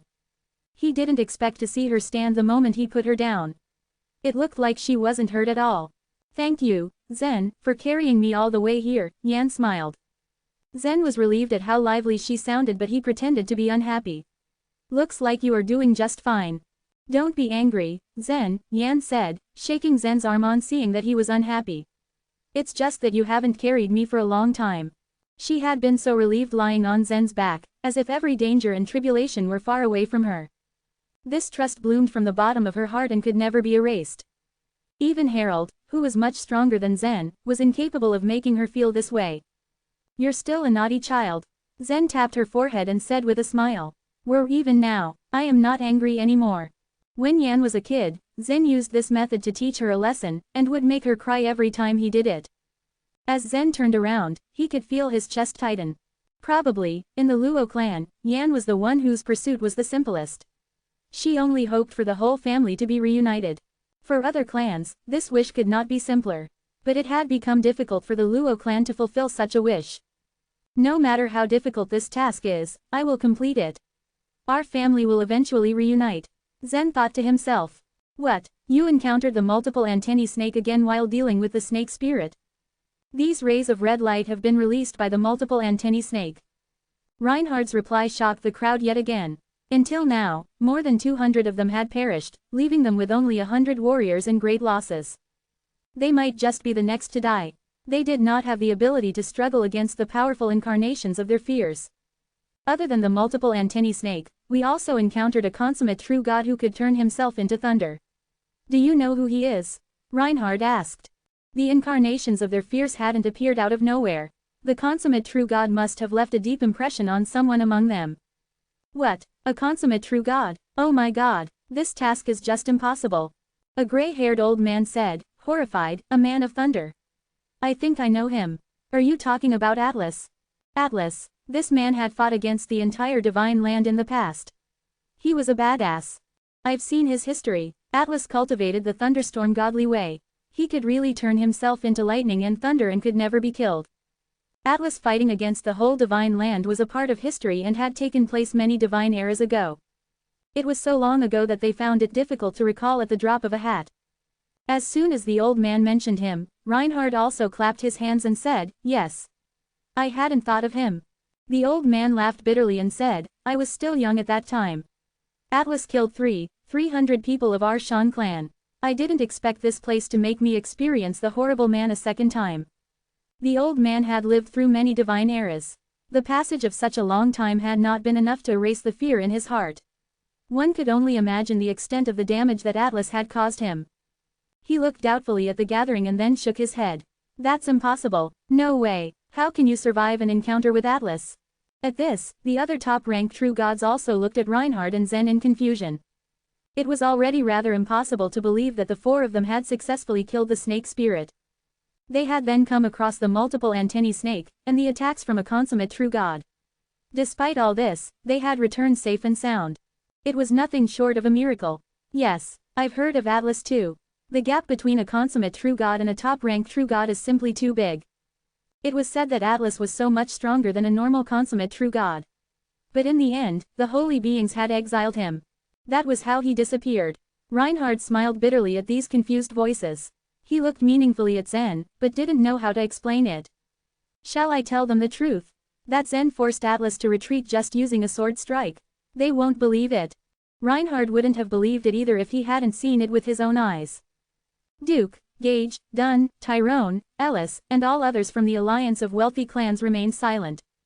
Duke's face was etched a perpetual sneer. It didn't make any difference whether Reinhard was telling the truth or not. It had been far beyond Duke's expectations when they had managed to kill the snake spirit. Even if the four warriors had the strength to escape from a consummate true god, they would finally have to face a fiend. Long story short, after Duke followed them into the debate venue, every warrior here would die. Just as the true gods had begun to doubt Reinhard's words, Zen looked at the thick white mist in the distance and said to the true gods, "Don't you think the design of the debate venue is unreasonable?" Chapter 2052, In a Fix. Reinhard was completely confused. He asked, "What do you mean by that, Zen?" Buzz, buzz, buzz. At that moment, two rays of red light shot through the mist and beamed on the wall, constructed by avatars. The multiple antennae snake still refused to give up. Looking at that wall, Zen said, "The mystery behind the debate venue is no longer a secret for you guys. I am aware that most of the people came for the inheritance of that skeleton." He paused for a moment and then continued, "Let me rephrase it. The debate venue was designed by the skeleton, who wanted to choose a successor for himself. Am I right?" Tyrone of the Mu clan sneered, "You are talking plain nonsense. Everyone knows that." Zen just smiled indifferently. Tyrone's attitude hardly bothered him. If that is the case, then the skeleton had completely lost his senses. Otherwise he wouldn't have set up such a debate venue. Hearing this, Yan couldn't help giggling. On the other hand, most people were still clueless about what Zen meant. But the guy with soybean-like eyes nodded and said, "That's true. Since the intention behind creating this debate venue was to pick up a successor, it was impossible for the skeleton to design an unbreakable dead end. The truth of goodwill and malice permeated in the debate venue. As per Reinhard's explanation, the debate venue used the truth of goodwill to test the true god's comprehension of the truth of godly way, and everyone would be in possession of a powerful avatar. The truth of malice would detect what those true gods feared the most and create incarnations of their fears." It sounded normal, but then, the avatars were weaker than the incarnations of fears, and the true gods were unable to bring their power into play. In other words, the avatars were useless to fight with these powerful incarnations of fears. Facing the snake spirit, all the avatars were trying their best to kill the group of snakes, but they still lost a considerable number of true gods. In the debate venue, neither a consummate true god nor a holy being can pass the skeleton's test. As for top-rank true gods, I believe everyone present should be able to represent the top-rank true gods in the divine land. Even so, it's still impossible for us to even move a single step. It clearly means that the skeleton doesn't want to find a suitable successor after all," Zen said. Duke exclaimed with a mocking smile, "In that case, let's all retreat now." "You're right, retreat is the only option we have right now. If we continue to fight at the debate venue, we will end up dead." Wesley echoed. For the alliance of wealthy clans, their goal was to ruin this debate. It would be perfect if the two siblings of Luo clan were killed here. On the other hand, it was a good choice to let everyone return home. In this way, they didn't need to sacrifice their own lives to get Zen and Yan killed. After the people from the Dongfang clan took the lead to incite them to quit, the people from the Tang clan, the Fang clan, the Mu clan, and the Leng clan all followed suit. Earlier, a few true gods had also revealed their intention of going back, but they were held down by Reinhard.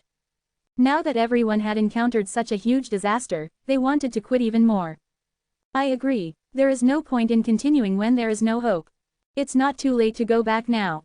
If we keep moving forward, I'm afraid we will face our end soon." Except for the soybean-eyed guy, Yan, Zen and those from the Sword clan, almost all the other true gods seconded Duke and wanted to leave the debate venue. Reinhard was anxious when the situation turned its table. Clever of Duke to turn the tide in his favor. He thought to himself. A few true gods had wanted to go back earlier, but Duke didn't say anything at that time. When the time was right and everyone's courage was wiped out, Duke made the suggestion and automatically it got the approval from many true gods.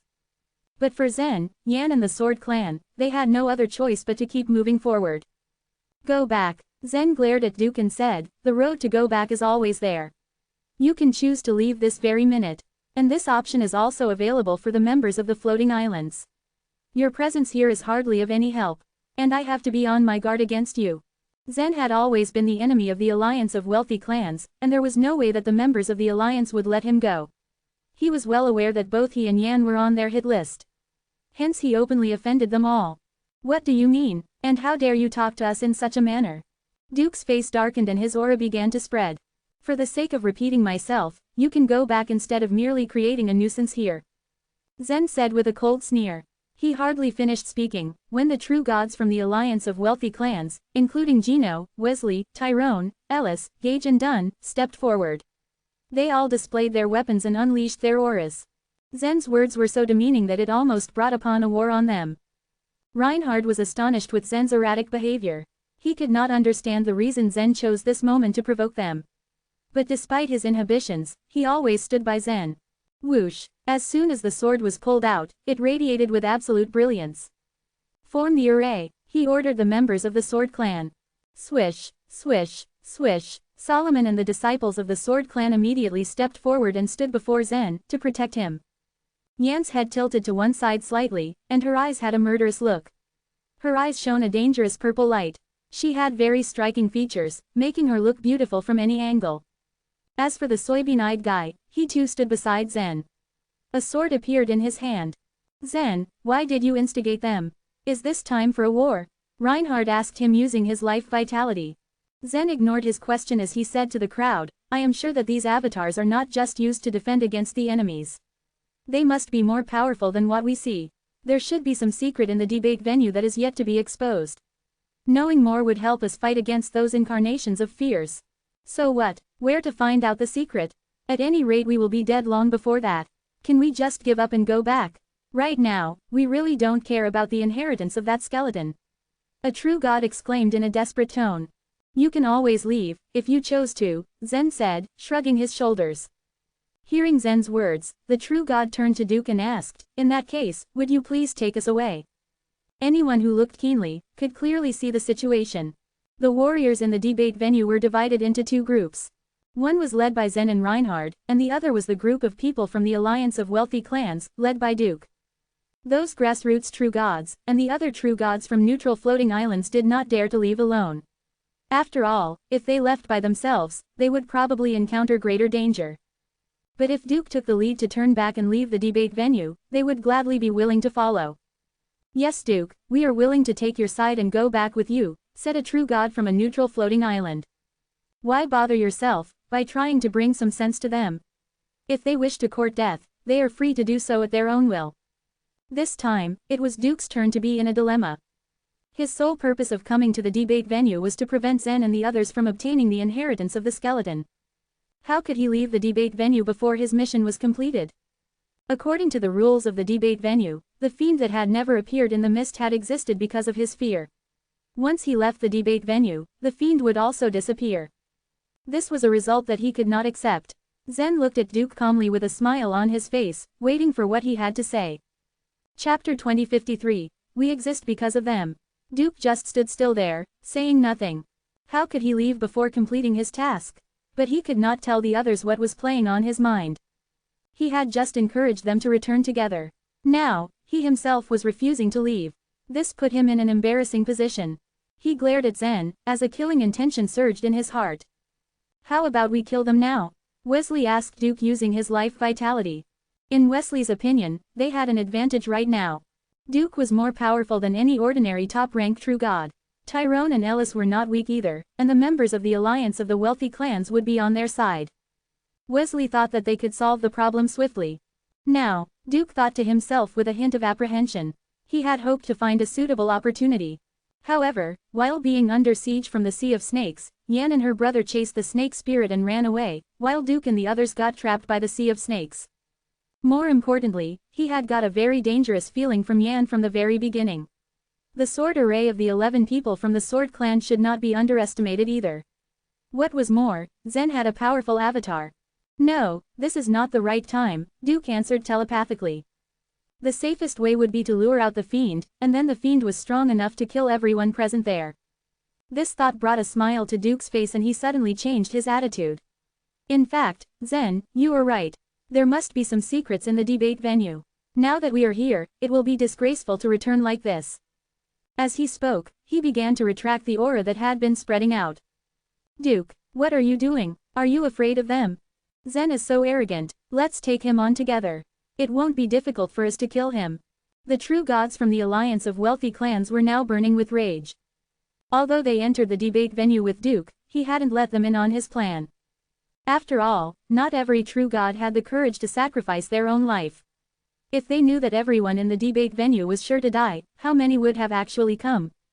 We still have a chance to go back right now. Duke, didn't you want to quit just now? Then why did you change your mind? Those grassroots true gods were also very disappointed with Duke. Zen seized this opportunity to add fuel to the fire.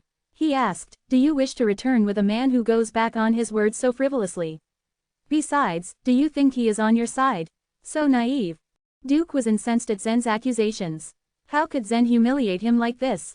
He had no choice but to tolerate it, so he gritted his teeth while he fumed inside. Zen, let's wait and watch. When you see that fiend, you'll know how stupid your choice is. After the multiple antennae snake had stopped releasing the red light, they continued to advance further.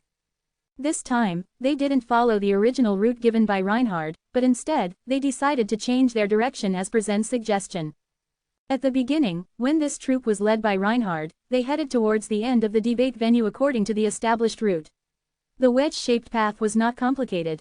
The new leader of this team was Zen, and his goal was to explore the debate venue instead of going straight to the end. Zen, are you sure that there are some mysteries that we don't know about in the debate venue? Reinhard asked, feeling uncertain. The amazing thing was that he himself was not sure about it. I'm not sure, Zen replied and laughed. Reinhard was speechless. Zen immediately added, but I do feel that if we walk forward directly, there's no chance of obtaining the inheritance at all. Are you afraid of the multiple antennae snake? Reinhard asked again. The multiple antennae snake was powerful, but it was not like they didn't have any solution for it. As for Atlas, half of his body had been cut off by Zen's sword. He was seriously injured. Normally, the debate venue would not be as challenging as they thought, so they might still have a chance. By the way, did you hear what Atlas said before? Zen asked suddenly. No, what did he say? Reinhard was so nervous back then that he hadn't heard what Atlas said. He took my sister away to present her to his master, Zen replied. He has a master, Reinhard exclaimed in shock. It was hard to believe that Atlas, a vicious man, would bow to anyone. If there was an existence that could be regarded a master by this savage creature, they were doomed, as there was no way they could fight such a character. It's not Atlas alone that made me come to this conclusion. So I think that there must be some mysteries in the debate venue.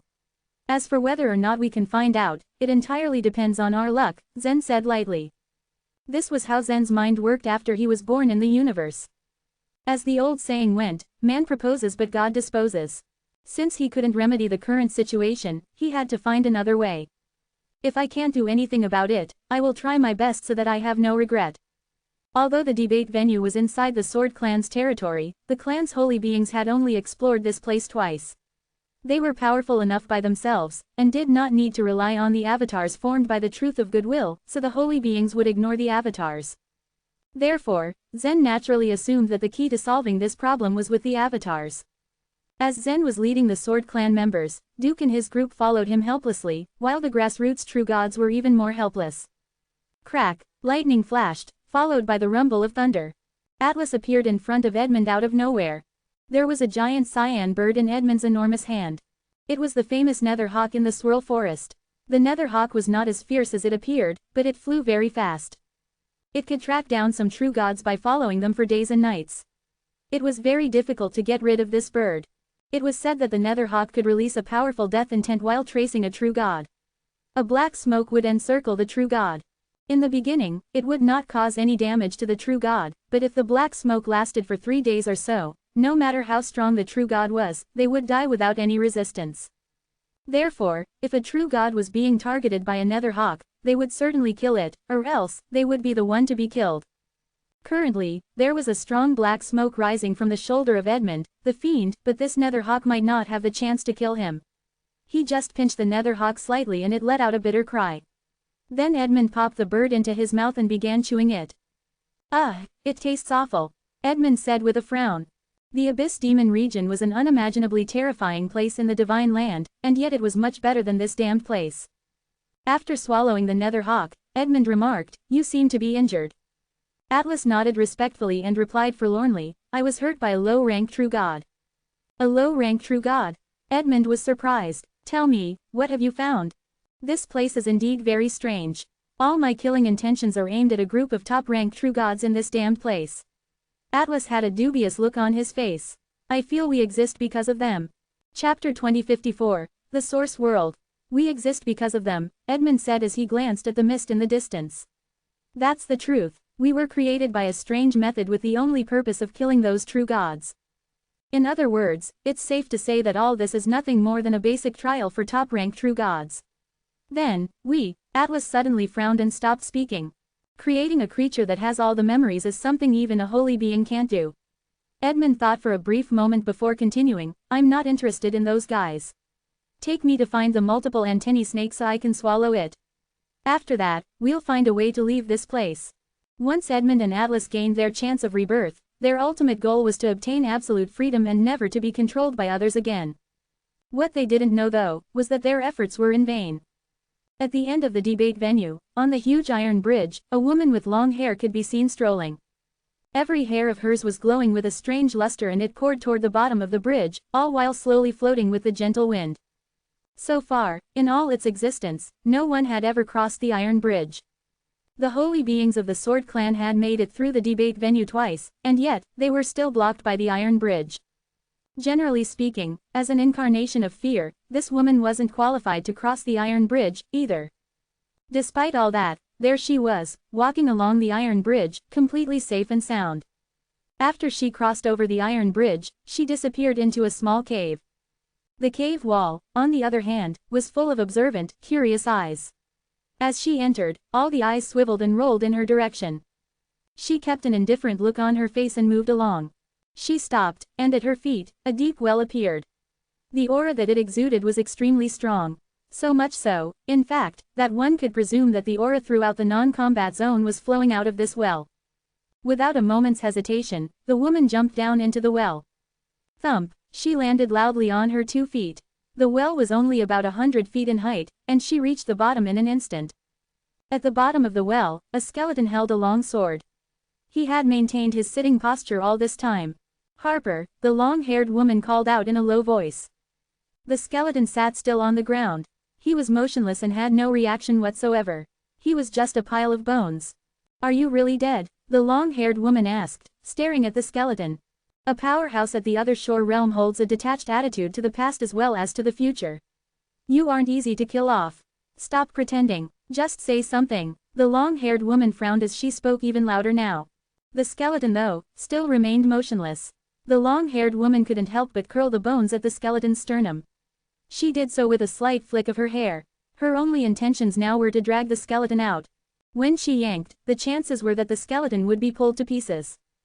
Buzz. All of a sudden, a faint yellow light flashed through the skeleton's hollow eyes. What was more, the bones that made his body began to creak and crack. A pair of skinny bone hands quickly grasped the wisp of hair. The skeleton opened his mouth slightly, from which came an ethereal voice. Don't pull me. Stop. My old bones can't be yanked in such a violent way. Why didn't you just answer me earlier, then? The long-haired woman asked expressionlessly and rather annoyed. As soon as she finished speaking, the wisp of black hair quickly withdrew and returned to her head. She then immediately asked, whose fear incarnation am I? The long-haired woman hadn't shown up for many divine eras now. She was so direct with the skeleton because becoming a fear incarnation was in fact extremely rare. The skeleton was silent for a moment, and then replied coldly, you're quite a smart individual. You should be capable of figuring that out on your own, right? The long-haired woman lowered her head to look at the ground, and remained silent for a short while. Then, she nodded. It had been a long time since she appeared in the Divine Land. Only a select few people knew of her existence there. She'd met the young man a few years ago through the eye of a spiritual crow in an underground world. Am I really that scary? The long-haired woman questioned, resentfully. The skeleton smiled faintly and then said, of course you aren't scary. That said though, if I were to see a woman who looks exactly like my sister, I'm afraid to say that I'd definitely feel shocked. Sister, the long-haired woman exclaimed as she frowned anew. The skeleton nodded his skull up and down. Both he and his sister have come. You're their mother. Why don't you go meet them? Why have you come here to meet me instead? The skeleton pointed out toward the distance. The wall on the opposing side of the deep well began to move and spread out like ripples. On the screen, Zen could be seen leading a group of people through the mist. He's very intelligent. He's already discovered the method for breaking through the debate venue. Perhaps he really can obtain all of my inheritance. The skeleton's words revealed a hint of appreciation. The long-haired woman said nothing but fixed her eyes on the screen. A tinge of sadness washed over her and settled in her eyes. I didn't even spend an entire day with them. The situation at the time didn't allow you to do so. It's not your fault. Back in the day, I truly thought Mike had acted rashly when he placed Zen and Yan in his inner world. Now though, I can admit that I may have been wrong, the skeleton said flatly. Mike has made something impossible possible. That said, he's also had to pay a heavy price for the latter. Hearing what the skeleton was saying, the long-haired woman showed a relaxed face and smiled faintly. Although you have been another Shore Realm powerhouse and have reached a higher level of life, you might not be smarter than my husband. He's still much more far-sighted than you are. Far-sighted? So what? Who cares? The skeleton shook his skull. It's too late. It's too late for Zen and Yan to obtain my inheritance. We have been falling for too long now. We've arrived in the depth of pure chaos. The ship has already been targeted by the out-of-land fiends. The out-of-land fiends? What do you mean by that? The woman with long hair frowned as she asked her question. Well, I've never seen them myself before. The chaos is just too huge. There aren't many records of the out-of-land fiends in the source world, but I've already noticed their existence, the skeleton replied. And even without the existence of the out-of-land fiends, you still wouldn't have any chances at winning. Ah, I believe them, the long-haired woman said calmly as she kept her composure. I hope so, but I'm afraid it's hard to say whether or not Zen and Yan will get through this. They have made the right decision, but the fiend has equally made the same choice. The skeleton pointed to the picture displayed on the well wall. As she listened to him speak, the long-haired woman felt utterly shocked. Earlier, she had felt suspicious about whether she was the fear incarnation that Zen had created. Now though, she'd confirmed that both Zen and Yan were located in the debate venue. How could they even fight against the fiend? She felt extremely anxious about protecting her children. I should have killed him right away. The long-haired woman wore a murderous look on her face. In a flash, she jumped out of the deep well and quickly crossed back over the iron bridge. Chapter 2055, The Passable Path. As soon as the long-haired woman left, the skeleton returned to his original, motionless state. He gripped his long sword in his hand and went back to staring at the scene on the well wall with empty eyes. They haven't given up. They really are a persistent family. The skeleton let out a long, final sigh. Although there's only a very slight chance, I'd actually like to see them succeed. I'll grant them with this opportunity. The debate venue and the entire non-combat zone were completely under the skeleton's control. Although Zen had inferred that something was wrong in the debate venue, he still had high hopes that he'd figure the mystery out. However, he didn't know that the mystery was controlled by the skeleton. The skeleton could give his heritage to anyone, as long as such was as he desired. That said though, if he didn't agree, then no one could pass through the debate venue. The mist was heavy and white. Zen, with both his feet on the flying sword, rushed forward. Reinhard followed right behind him, anxiously. This situation was now completely out of his control. He no longer had any idea what to do. According to Reinhard's initial plan, he was supposed to be the one escorting Zen and his sister through the debate venue.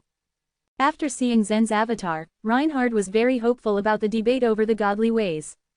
He had never expected that the incarnations of fears he encountered in the debate venue this time would be the most powerful ones he'd ever seen. What would they encounter under Zen's lead? Howl! A roar rang out loudly from the mist. Suddenly, a huge shadow was rushing out toward them as fast it possibly could. Giant ape! Someone screamed. It's the giant mountain ape that is hiding in the swirl forest. It's only a 5th-level beast. It might not even be too difficult to deal with it. All the same, the fact remained that it was very difficult for one top-ranked true god to fight against a 5th-level beast. However, there were more than 100 top-ranked true gods gathered together now, and each of them was ready for combat. For them, dealing with such a ferocious beast was as simple as pie. Attack! Zen shouted at the top of his lungs. A bright burst of light flashed in his eyes. He quickly circled around in the sky on his flying sword. Howl! As it grew more and more annoyed, the giant mountain ape waved its 1,000-foot-long arm, in an attempt to pinch Zen flat between its finger and thumb. This wasn't Zen's first time facing the giant mountain ape. Once before, he had been besieged by the giant apes in the fairy palace. In fact, those giant apes had really put him under great pressure at the time. He still remembered it as if it happened yesterday. Now though, things had changed. He was much stronger than before. Although he was only a low-rank true god, His strength was extremely powerful. Whoosh! Zen, who was still standing on the flying sword, rolled slightly, like a nimble swallow. He passed through the giant mountain ape's huge palm. With a somersault, Zen flipped over and kicked the flying sword toward the ape's arm. As the flying sword pierced the giant mountain ape's skin in an instant, Zen grasped the sword's handle and ran upward along the ape's arm. The sharp flying sword, dragged by Zen and his ultimate force, immediately caused a huge gash in the giant ape's long arm. Blood poured out like a waterfall. Howl! The giant mountain ape went berserk in pain, screaming and yelling at the top of its lungs. It stretched its other hand and tried to grab Zen, but with every attempt, it failed anew. Zen ran all the way up and jumped directly onto the giant mountain ape's shoulder. The giant mountain ape turned around in a split second. It bared its teeth, unexpectedly about to bite Zen. Humph! Zen's eyes flashed again, even brighter this time. The strength source surged, and two invisible swords shot out. Both of them dug directly into the giant mountain ape's eyes. Clap, clap, clap, the giant mountain ape's two enormous pupils burst open at once. With another curdling howl, the giant mountain ape covered its eyes with its hands and rolled on the ground in pain. It was at that exact moment that Yan's graceful figure floated over. She got close to the giant mountain ape's head, seemingly reciting something. A purple light flashed in her black pupils at once, and a ringed shadow shrouded the giant mountain ape's head. A few seconds later, she began to shout out loudly. Entangle, explode, exterminate, buzz, buzz. As the circular ring spun around and around, a peculiar white swirl immediately wrapped around the giant mountain ape's head. It was then that Zen felt a strange force bursting outward from the giant mountain ape's skull. The giant mountain ape had infinite strength as well as a very strong life energy. Even though half of its head had been blown up, it still just wouldn't give in. It only became even more ferocious, instead. Its hair stood on end like spikes, and a tremendous power seemed to radiate out from its body in endless rays. It was at that very moment that things took a turn, however.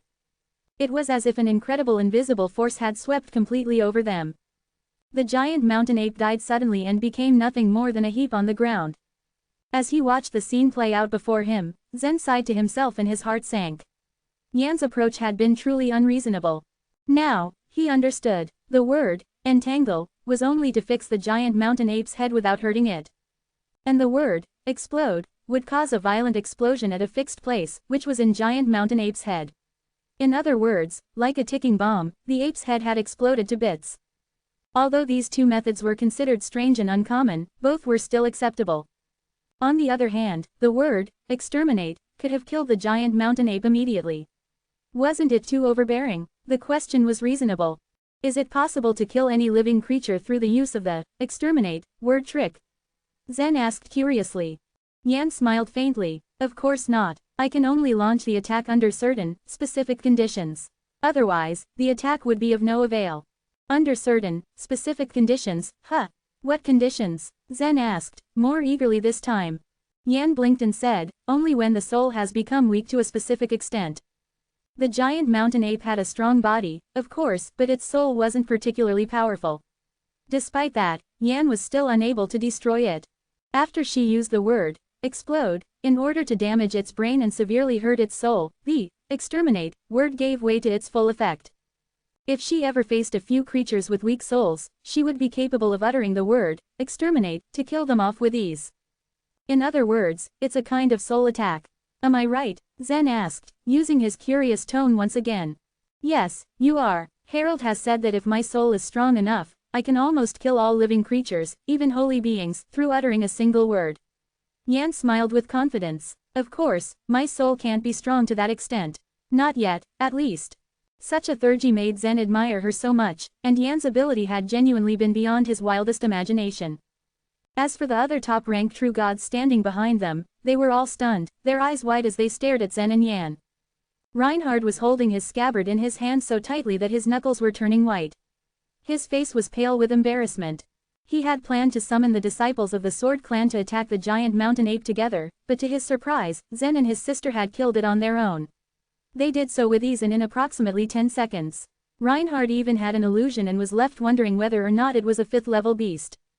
Upon facing Zen and his sister, the beast had been too weak. After killing the giant mountain ape, the team continued marching forward without hesitating. On their way, they encountered 2 more fear incarnations. However, these two fear incarnations were not as powerful as the ape they had defeated not long ago. Beneath Zen and his sister's lead, who appeared totally unbeatable, the others simply had no chance of fighting back. After having walked for dozens of miles, everyone began noticing at once that the mist in front of them was becoming very strange. The thick white mist dispersed at once from both sides and suddenly formed a passable path. Chapter 2056. A cyan stone tablet. It was obvious that a power separated the mist, almost straight down the middle, providing them with a path. The path that had appeared out of the blue was abnormal, however. When the crowd saw this scene, their eyes flashed with reason. Reinhard, a warrior from the Sword Clan, was clearly the most familiar with the debate venue. But he never heard that there was such a path in the debate venue. Is this a trap? Reinhard asked, wanting to proceed cautiously. Zen just shrugged his shoulders carelessly and walked forward with his sister by his side. One way or another, it was useless overthinking things. They simply had no other choice. Reinhard watched their receding figures for a moment with a bitter smile plastered on his face. It appeared as though Zen and Yan didn't have any psychological burden whatsoever. Reinhard, are we really going in there, too? Solomon asked, worriedly. Reinhard only nodded firmly and led the Sword Clan disciples forward at a brisk pace. As for the true gods of humble origins, as well as the members of the powerful clans on the floating islands, they also chose to catch up, although they had hesitated for a good while. Because there was no longer any mist obstructing their view, everything in front of them became clear as day. They could see very far off into the distance, without anything blocking the way. After about 20 miles of marching, deep marks began to appear on the ground. These marks seemed to outline strange arrays in certain shapes. These arrays are very similar to those where the avatars were summoned. Don't you think? Reinhard was amazed and excited as he spoke. He quickly jumped into an array in an attempt to activate it. However, the array didn't respond, not in the least. Why isn't it activating? Reinhard questioned aloud, now feeling quite confused. Zen took a careful look at these marks which continued spreading far off into the distance. So much so, in fact, that Zen couldn't see where they ended. Maybe these marks are different from what we imagine. Zen offered his hypothesis lightly, moving briskly along the marks that extended endlessly. Reinhard glanced over at Solomon and ordered, plant the eye of perception. Do it now. There was necessary information that needed to be seen by the Sword Clan leaders. Upon noticing the strange marks as well, the other true gods revealed an expectant look as they picked up their pace in order to catch up with Zen and the others. As for Duke and the rest, they looked at one another and unanimously chose to follow the group, too. Unwittingly, Zen seemed to have led them to an unusual, outlandish place. The marks on the ground continued to spread until they reached the very end. Look, over here, there's a stone tablet. Zen's eyes flashed with excitement as he saw the towering cyan stone tablet. What was more, on the cyan stone tablet, a circle of strange Sanskrit words were neatly drawn. What unique Sanskrit words, I'm going to copy them. Quote. The true gods who could participate in the debate had studied plenty of Sanskrit words in their time. As they indulged in their discovery of such unique Sanskrit words in this place, they felt as though they had just fallen upon the greatest of treasures. How could any of them be willing to bypass this opportunity? Even Zen had taken out a few of his duplicating stone tablets from his space ring that he'd received in the famous Sword Divine City. He, too, began to copy the Sanskrit words on the stone tablet. While everyone was busy copying the Sanskrit words in a haste, Yan was the only one who appeared bored, and certainly, with nothing to do. She walked directly over to the stone tablet and looked upward. A faint smile appeared on her face. Zen, come and have a look at this. Zen activated the duplicating stone tablets in his hand and aimed them at the Sanskrit words. It wasn't before long that the duplicating stone tablets began to display the same Sanskrit words. As he heard Yan call out to him, he responded and reluctantly walked over to her. Looking up in the direction Yan was pointing, Zen was suddenly shocked to his very core. This, he uttered.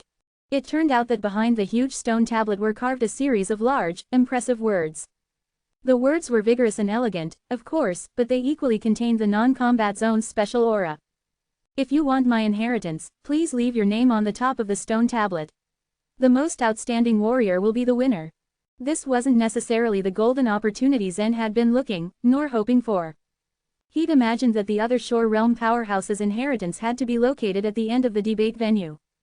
At least, this was what the holy beings were led to believe at the time.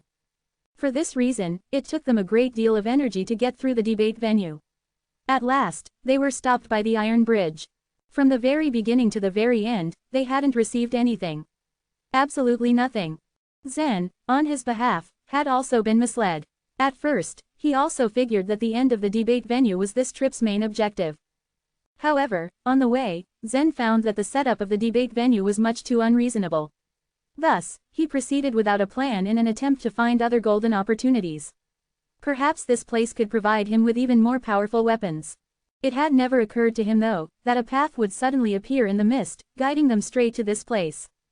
The more he took the time to observe this location, the more he realized that they were probably standing right in the middle of the other Shore Realm powerhouse's inheritance place. It was simply unbelievable. Zen felt astonished in every way. Of course, Zen didn't know that 5 minutes ago, a wedge-shaped space had appeared in front of the skeleton in the deep well. The skeleton gently drew a line in the air with his white, bony finger. Only when the skeleton performed this action did Zen see the path without the mist. In other words, the mist covering the path had originally been created by the skeleton who equally controlled it. While a few of the true gods were still busy copying the Sanskrit words, the others had taken notice of Zen's excited expression. They all quickly bypassed the stone tablet and looked upward, too. Ah, Reinhard saw the words and he exclaimed, this is. Reinhard couldn't believe his own eyes at the very sight of these words. It had never occurred to him, either. After having endured such difficult times, was it really possible that they had fallen upon the inheritance in such an easy, effortless manner? He couldn't believe it. In fact, no one could. After seeing the stone tablet, Solomon immediately planted the eye of perception. In the heavenly sword divine city, Harold and Marsh watched remotely and were also filled with disbelief. Isn't the inheritance at the end of the debate venue? I don't understand what's going on there. Although Marsh had tried his best to cross the iron bridge in his turn, he had ultimately failed. It was in this very moment that he realized he might have been going in the wrong direction the entire time. However, Harold shook his head and answered, that's not necessarily true. Perhaps the ship's captain doesn't want any other men to obtain the inheritance. Have you thought of that? Taking the mist that had disappeared into consideration, it wasn't difficult to have come to such a conclusion. As he was reminded of the latter, Marsh only nodded. That said, an incredulous look in his eyes remained. Are you trying to say that the captain of the ship takes the inheritance out on purpose? And what's his purpose? He specifically wants to hand it over to either Zen or Yan, Harold answered. As he listened to Harold's response, Marsh fell speechless. If I want to obtain the inheritance, then I have to leave my name on the top of the stone tablet. That's easy. A piece of cake. Someone else had taken the lead. A top-rank true god of humble origin was the first to rush up. He shot at the top of the cyan stone tablet with might. However, his speed suddenly became incomparably slow. A powerful aura emitted itself from the huge words spread at the top of the cyan stone tablet and pressed down on the top-rank true god. 100 feet, 200 feet, 300 feet. As the true god continued to rise, the pressure only became greater and greater. He could barely endure it anymore. Thump. When the true god reached a height of approximately 400 feet, he stopped abruptly, seemingly having crashed into an invisible wall. He fell down like a stone thrown into a pool at once. He didn't reach the top of the cyan stone tablet. There was no way for him to mark his name. It was completely impossible. As the other true gods watched the scene, they naturally followed suit, but most of them equally stopped at the 400-foot mark. Anywhere above that, it was as though they were stopped by an invisible wall of irreproachable strength. Let me try, Wesley shouted. His body turned into a cyan light, and a pair of illusory cyan wings suddenly spiraled out and spread around him. He flapped his wings a couple times before flying upward with precision and skill. Just as Wesley was about to reach 400 feet in height, his body began trembling violently. He lost control of himself. Humph, he grunted. He flapped his wings once more. This time, he broke through the invisible wall and flew all the way up. Chapter 2057, Height. According to the words on the cyan stone tablet, the inheritance would go to the warrior whose name was inscribed at the top of the tablet. Only the most excellent would be rewarded. And there was no set limit to prove that one was excellent. The higher the position of the inscription, the better. Although Wesley was not very old, he was still a rare talent in the Dongfang clan. After breaking through 400 feet, he did not abruptly leave his name, but continued to rush upward. The truth of goodwill and malice is really powerful, Wesley said excitedly. But our Dongfang clan's skill is also good. Besides the truth of godly way, Wesley activated a secret cultivation method, causing a vast force to burst out of his body. It was this force that made him accelerate into the sky. 500 feet, 600 feet, 700 feet. When he broke through 700 feet in the air and raised his head, he was able to see the top of the cyan stone tablet. The entire cyan stone tablet looked to be about 1,000 feet in height. If he managed to leave his name at the height of 1,000 feet, he would definitely be able to obtain the inheritance. But after crossing 700 feet, he felt the space around him become viscous, as if he was flying through thick, heavy oil, instead of air, and he felt like he was being dragged down by countless hands. I've reached the limit, 720 feet. A small snake-like knife appeared in Wesley's hand. The knife hurtled toward the tablet, followed by a few crisp sounds. To Wesley's surprise, the material of the cyan stone tablet was soft. It was not hard at all to carve his name into it. Soon, a few letters appeared on the cyan stone tablet, spelling out, Wesley. Whoosh! As soon as his name was inscribed, Wesley fell and landed on the ground. Looking up at his name on the tablet, Wesley smiled and said, Duke, it's not that hard to carve words on the tablet. Duke nodded excitedly. The true gods had originally been worried that it would be extremely difficult to carve words on the stone tablet, but Wesley's words dispelled their misgivings. Now, all of them were eager to try their hand at getting the inheritance. Many had come to the debate venue before and gone home with empty hands. Moreover, most of them had gone through all kinds of hardships and almost lost their lives. Anyone who reached this point alive was either powerful or extremely lucky. Now that this great chance had appeared for them, they all wanted to make the most of it. After all, they were all only one step away from obtaining the inheritance in the debate venue. For countless years, no one else had come even close to this point. Let me do it. Reinhard was losing his patience. Although Marsh had given the order that the Luo siblings were to be the biggest protagonists in the debate venue, who wouldn't want to be the master of the world? Being from the Sword clan, Reinhard believed that his clan would want him to gain the inheritance of the debate venue regardless of Marsh's orders. Reinhard was clear that he didn't have much hope, but he didn't want to give up without even trying. His eyes flashed with a bright light.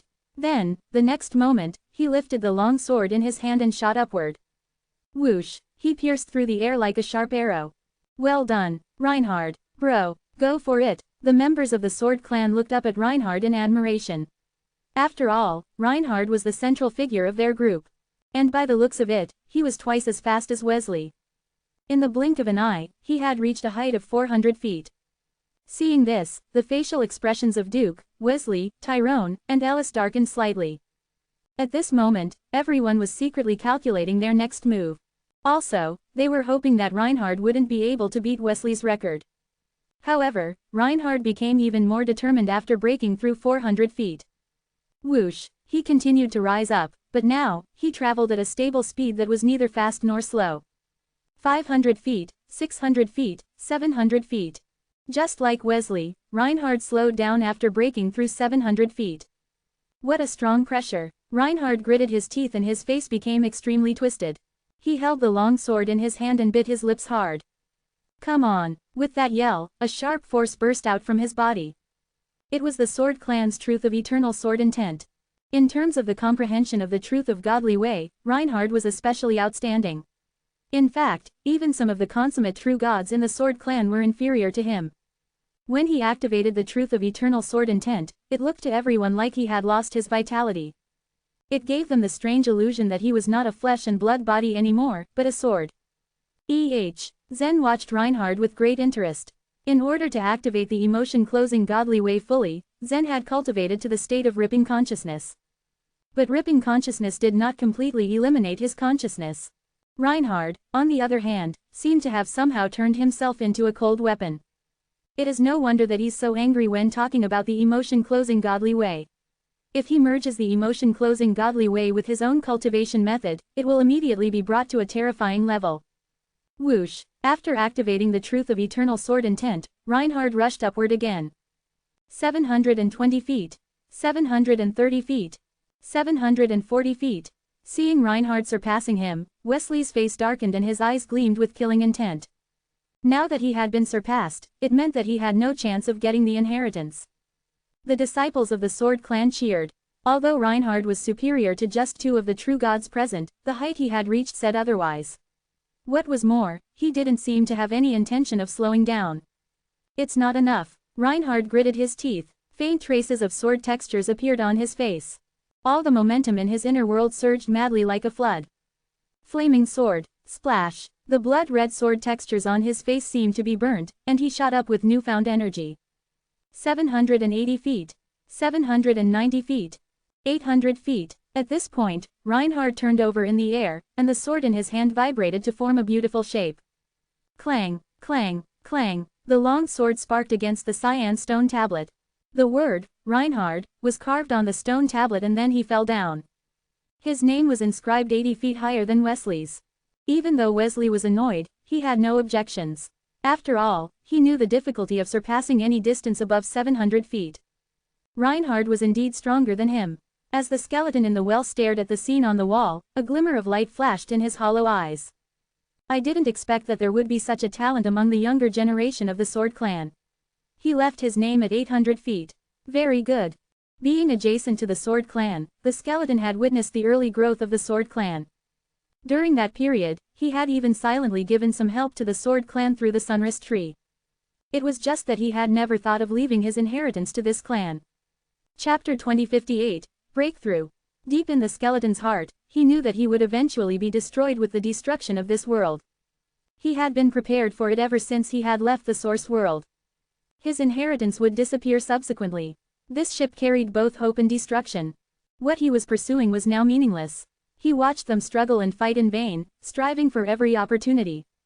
In this way, a 1 in a trillion chance could be turned into 2 in a trillion. He had once thought it ridiculous. Sure, the probability was doubled, but 2 in a trillion was still smaller than a grain of sand on the seashore. However, with these minuscule chances, they had made it to the debate venue. The skeleton finally understood what the long-haired woman had said. Even a 1 in a trillion chance could mean a lot. They had transformed that 1 in a trillion chance into 1 in 100,000. Because of that, a faint hope blossomed in his dead gray heart. After Reinhard carved his name at a height of 800 feet, the other true gods also gave it a try. 660 feet. 520 feet. 570 feet. It could be seen from this that the strength of the true gods of the floating islands was higher than that of the grassroots true gods. Most of the true gods of the floating islands could break through a height of 600 feet, while the grassroots true gods, with the exception of a few, reached only a height of 500 feet. Occasionally, some of them could break through the height of 600 feet. Although the vast majority of people could not reach the terrific height of 800 feet, their hopes weren't extinguished. And Wesley also tried it a second time. This time, he used all his strength, but he only got 10 feet higher, 730 feet. That was his real limit. And as soon as he reached that height, he fell down, not having the strength to even carve his name. "Brother, it's my turn," Yan said to Zen with a smile. Zen nodded. Yan stepped off the ground lightly and rose up at a steady speed. Most of the true gods kicked off the ground with maximum force and shot upward at the beginning so that they could break the obstruction of 400 feet to the highest extent. But Yan didn't plan to follow them. Instead, she floated slowly like a butterfly. When she reached a height of 400 feet, her body twisted slightly to the side, as if she was dodging the invisible barrier. The true gods below had no idea how she managed to avoid that barrier. After crossing 400 feet, she glanced up and gently said a word. Speed. After she activated the truth of holy words, her speed suddenly soared. She was rising extremely fast now. Whoosh. Without any hesitation, she advanced upward at top speed. Reinhard watched Yan with an unreadable expression on his face. Although his mission was to protect Yan, he was also competing with her right now. Deep inside, he didn't want Yan to surpass him. But considering the overall situation, Reinhard hoped that Yan could climb as high as possible. After all, some of the prominent true gods from the wealthy clans on the floating islands, such as Duke and Tyrone, had not tried their hand yet. If Reinhard was surpassed by these people, he would be very upset. But Reinhard could never have imagined the result. After reaching 700 feet, although her speed had dropped a little, Yan was still unstoppable. She moves up so easily. She will break through 800 feet, right? Alas, we've all come here in vain. The true gods who had already carved their names didn't care. After all, Reinhard had made an insurmountable record before Yan had risen up. But there were still some true gods who hadn't taken part yet. If Yan were to reach a terrifying height, they might have no need to try. By now, Yan's figure had effortlessly risen to a height of 800 feet. But after passing 800 feet, she seemed to face a stronger pressure. Everyone clearly saw her swaying around like a leaf caught in the violent wind. However, her pretty face was full of determination. I am going to reach the highest point. This was the only thought in Yan's mind. 810 feet. 820 feet. Although she was shaking, she reached the height of 880 feet before floating there without rising or falling. She stopped. How could she be able to stop and float there? After reaching a certain height, many of the true gods hadn't even had the strength to carve their names. However, Yan was able to hover in the air and she still seemed to have strength left. This scene was simply unbelievable in the eyes of the true gods. Is she really that powerful? Unbelievable. But I think she is in great pain too. Zen looked at his sister, his eyes filled with concern. Although he did not want Yan to push herself too hard, he knew that she hoped to prove herself with this. It could be considered her obsessiveness. Well done, Harold, it seems that she can reach the height of 900 feet, Gibson's sword said with a smile as he stared at Yan. After watching Reinhard reach the height of 800 feet, as the holy beings of the Sword Clan, Marsh and Gibson had both been relieved. If Reinhard got the inheritance of the skeleton, it would be a great fortune for the Sword Clan. And since then, no one had been able to surpass Reinhard. The two holy beings had been a little proud in front of Harold. But as soon as Yan had started to try, she had left Reinhard's name far behind without any suspense. Gibson admired her performance, but in his heart, he was a little disappointed.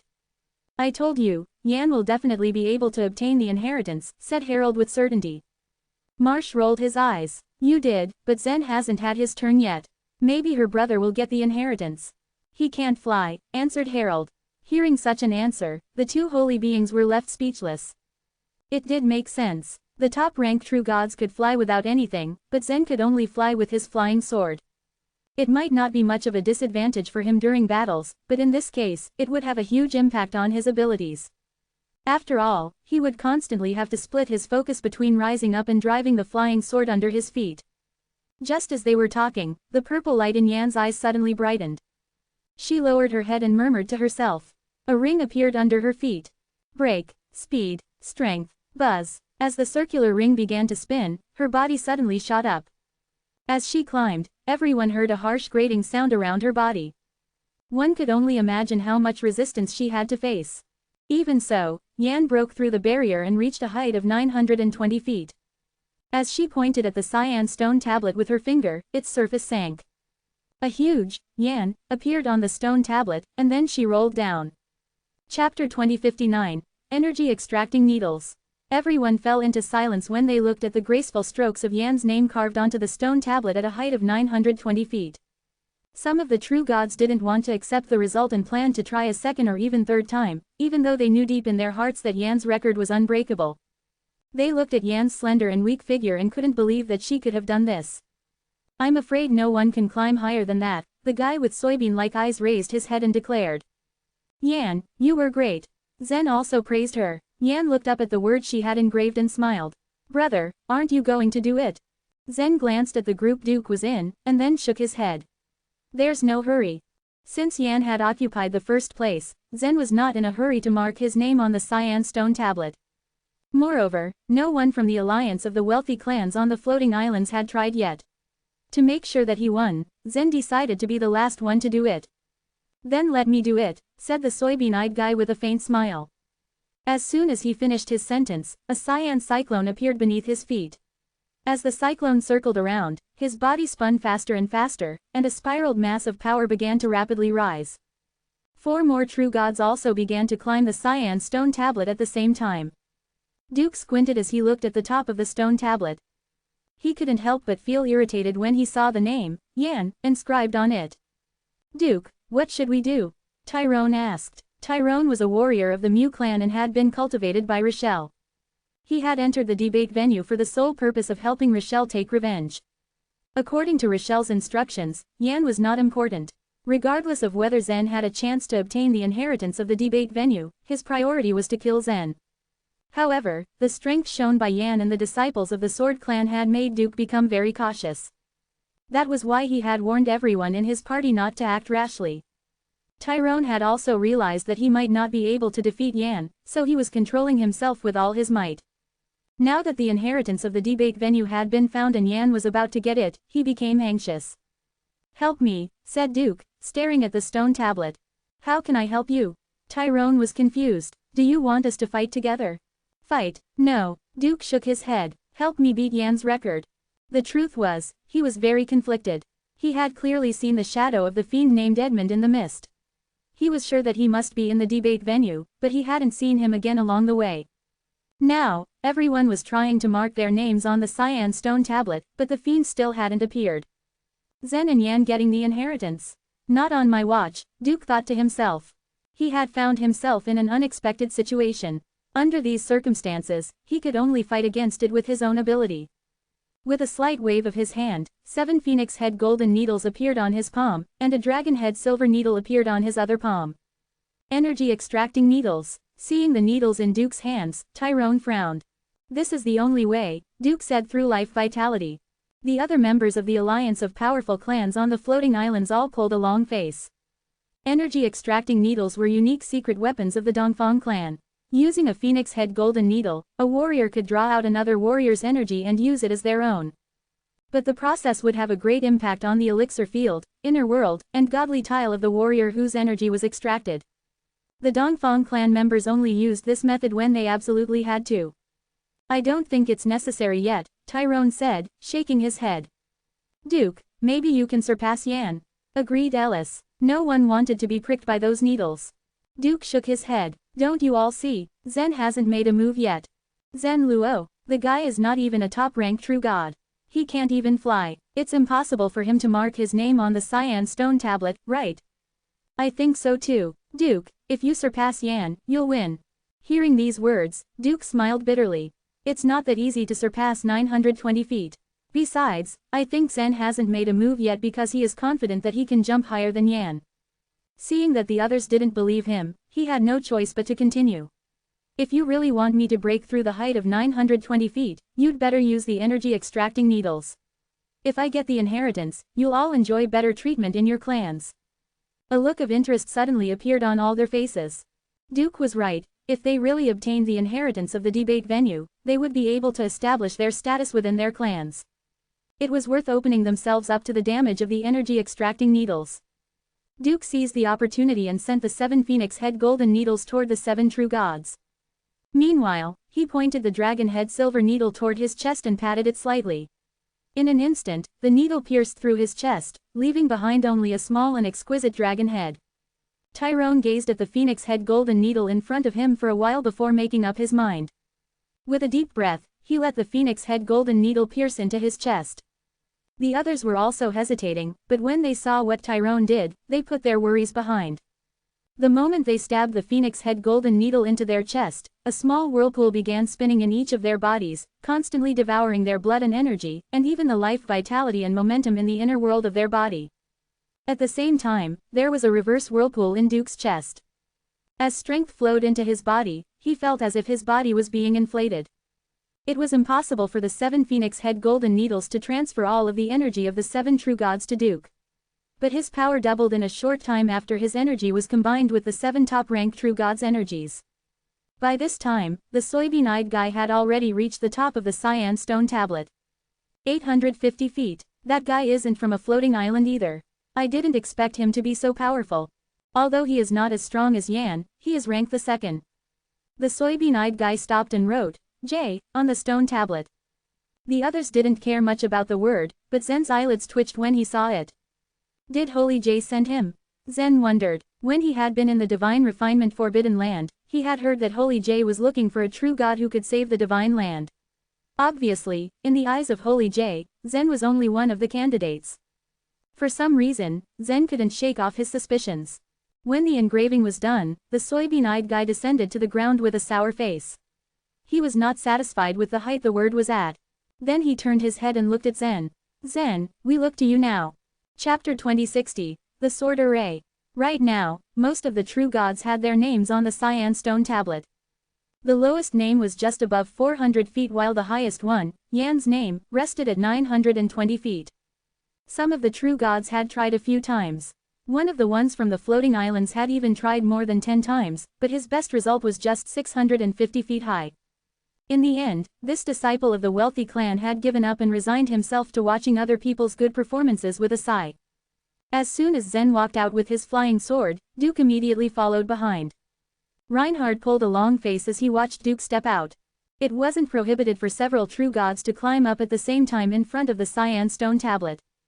However, it was obvious that Duke, as the leader of the alliance of wealthy clans in the debate venue, had waited for the best chance to take his turn. When Zen was finally ready to give it a go, Duke moved close to him, putting Reinhard on high alert. Duke, if you want to leave your name on the stone tablet, you can wait for Zen to carve his name first. There is no need to go up together, Reinhard said without the least bit of politeness as he stared at Duke. Why do I have to wait for him? Duke sneered. He had restrained himself from fighting or making any moves this whole time, but that didn't mean he was afraid of Reinhard. He had just been waiting for the opportune moment to strike. If you have a problem waiting, you can go first. Reinhard stretched out his hand, gesturing for Duke to go ahead, and then he winked at Zen. Of course, Zen knew what Reinhard meant. Duke had purposefully been waiting for this moment to make a move. Obviously, he was plotting something. Reinhard's words naturally displeased Duke, who laughed and said, I have the freedom to give it a go whenever I want to. Why should I listen to you? No matter what, he was going to follow Zen. He opened his mouth to spit out a retort, but before he could do that, Zen waved his hand gently and said, It's okay, Reinhard. Then, with a glance at Duke, he said, Since someone likes to follow me, just let him do it. As soon as he finished his sentence, Zen slightly turned over his palm and pressed the flying sword down with a finger. In an instant, his body flashed and landed firmly on the flying sword. Whoosh! With a thrilling noise, Zen shot into the sky. Seeing Zen set off, Duke also jumped and climbed up rapidly behind Zen. But when he left the ground, the eyes of Tyrone, Ellis, Gino, and Wesley also flashed. The true gods from the alliance of the rich and powerful clans all received a telepathic message which was transmitted by Duke through his life vitality. The message said, If I fight with Zen on the stone tablet, you should immediately attack as well. This was indeed the best course of action. In an ideal world, Duke would be able to surpass Yan and Zen with his own strength and the energy-extracting needles. He would obtain the inheritance on behalf of the Dongfang clan. As for Yan and Zen, their lives would not be that important. But if he couldn't surpass these two people, he would definitely fight them. By then, the disciples from the alliance of the rich and powerful clans, including the Dongfang clan, the Tang clan, the Leng clan, the Fang clan, and the Mu clan, would fight together with him. When Reinhard noticed the true gods exchanging glances with one another, he sneered. Disciples of the Sword Clan, make the array. Puzzled expressions appeared on the faces of the disciples of the Sword Clan, but they still quickly followed Reinhard's order and made the sword array. Reinhard was much more decisive than Duke. Since Duke's goal was to stop the debate over the godly ways, fighting at this moment was their only chance. Although none of the true gods from the wealthy clans had made a move, Reinhard wanted to be on guard and ready to fight. Reinhard, why are you arranging the sword array? Tyrone asked coldly. He hadn't expected Reinhard to react so quickly. Reinhard lazily looked at Tyrone. Just for fun, can't I do that? As Tyrone rolled his eyes at Reinhard, he suddenly felt the whirlpool in his body quiver. He looked up and saw that Duke had crossed the invisible barrier that appeared at the height of 400 feet. Duke had been able to break through the barrier by relying on his strength alone. Now, he had gathered the cultivation bases of 7 top-ranked true gods, so he had crashed directly into the invisible barrier without any hesitation. Why has Duke's aura suddenly become so strong? I faintly feel the consummate aura from him. But it's impossible for him to break through to become a consummate true god in the debate venue, right? Yes, and yet, the aura spreading from him is already far beyond the scope of a top-ranked true god. Duke felt energy surging endlessly through his body and emerging from his chest. At this time, he had a great impulse to grab and tear Zen into pieces directly. Compared to Duke, Zen moved at a slower speed. By the time he passed 400 feet, breaking the barrier was a piece of cake for him. He went through it smoothly and easily. What? How did he break the invisible wall at 400 feet? It seems like he didn't touch it at all. Is it possible that Duke smashed the wall when he crossed this height? That's impossible. That's just an invisible force wall. Even if it was smashed, it would recover soon. Everyone was confused. After Zen reached 400 feet, he continued to ascend unhurriedly as he stood on the flying sword. As for Duke, he had reached a height of 600 feet in the blink of an eye, but suddenly, his speed fell drastically. The distance between him and Zen also shortened rapidly. You don't have to wait for me, you know, Zen said with a faint smile. Duke sneered at Zen. When did I wait for you? If you can surpass me, everyone will be safe. And if you can't, you will attack me, right? Zen said lightly. Hearing this, Duke was a little shocked. It was exactly what he had been thinking. But even if Zen had guessed his plan, so what? Unless Zen chose to give up now, the outcome would not change. Humph. Duke snorted coldly, and the momentum inside his body suddenly burst out, causing his speed to increase threefold. In the blink of an eye, he left Zen far behind him. Soon, he crossed 700 feet and went straight for 800 feet. Zen still looked calm and unhurried. He was slowly climbing on the flying sword with a faint smile on his face. In the heavenly sword divine city, a trace of tension appeared on Harold's face. I didn't expect that Duke would have a set of energy-extracting needles, Gibson said flatly. Taking a deep sigh, Marsh said, there are not many energy-extracting needles left in the Dongfang clan. What if Duke surpasses Yan? After Solomon had set the eye of perception, strong warriors could see details that weren't obvious to the naked eye. Therefore, they had all watched with a long face as Duke quietly distributed the gold and silver needles. Even with a set of energy-extracting needles, Duke can only double his strength, at the most. I don't think he can reverse the situation by taking advantage of the needles, said Harold with a frown. However, Harold's tone was uncertain.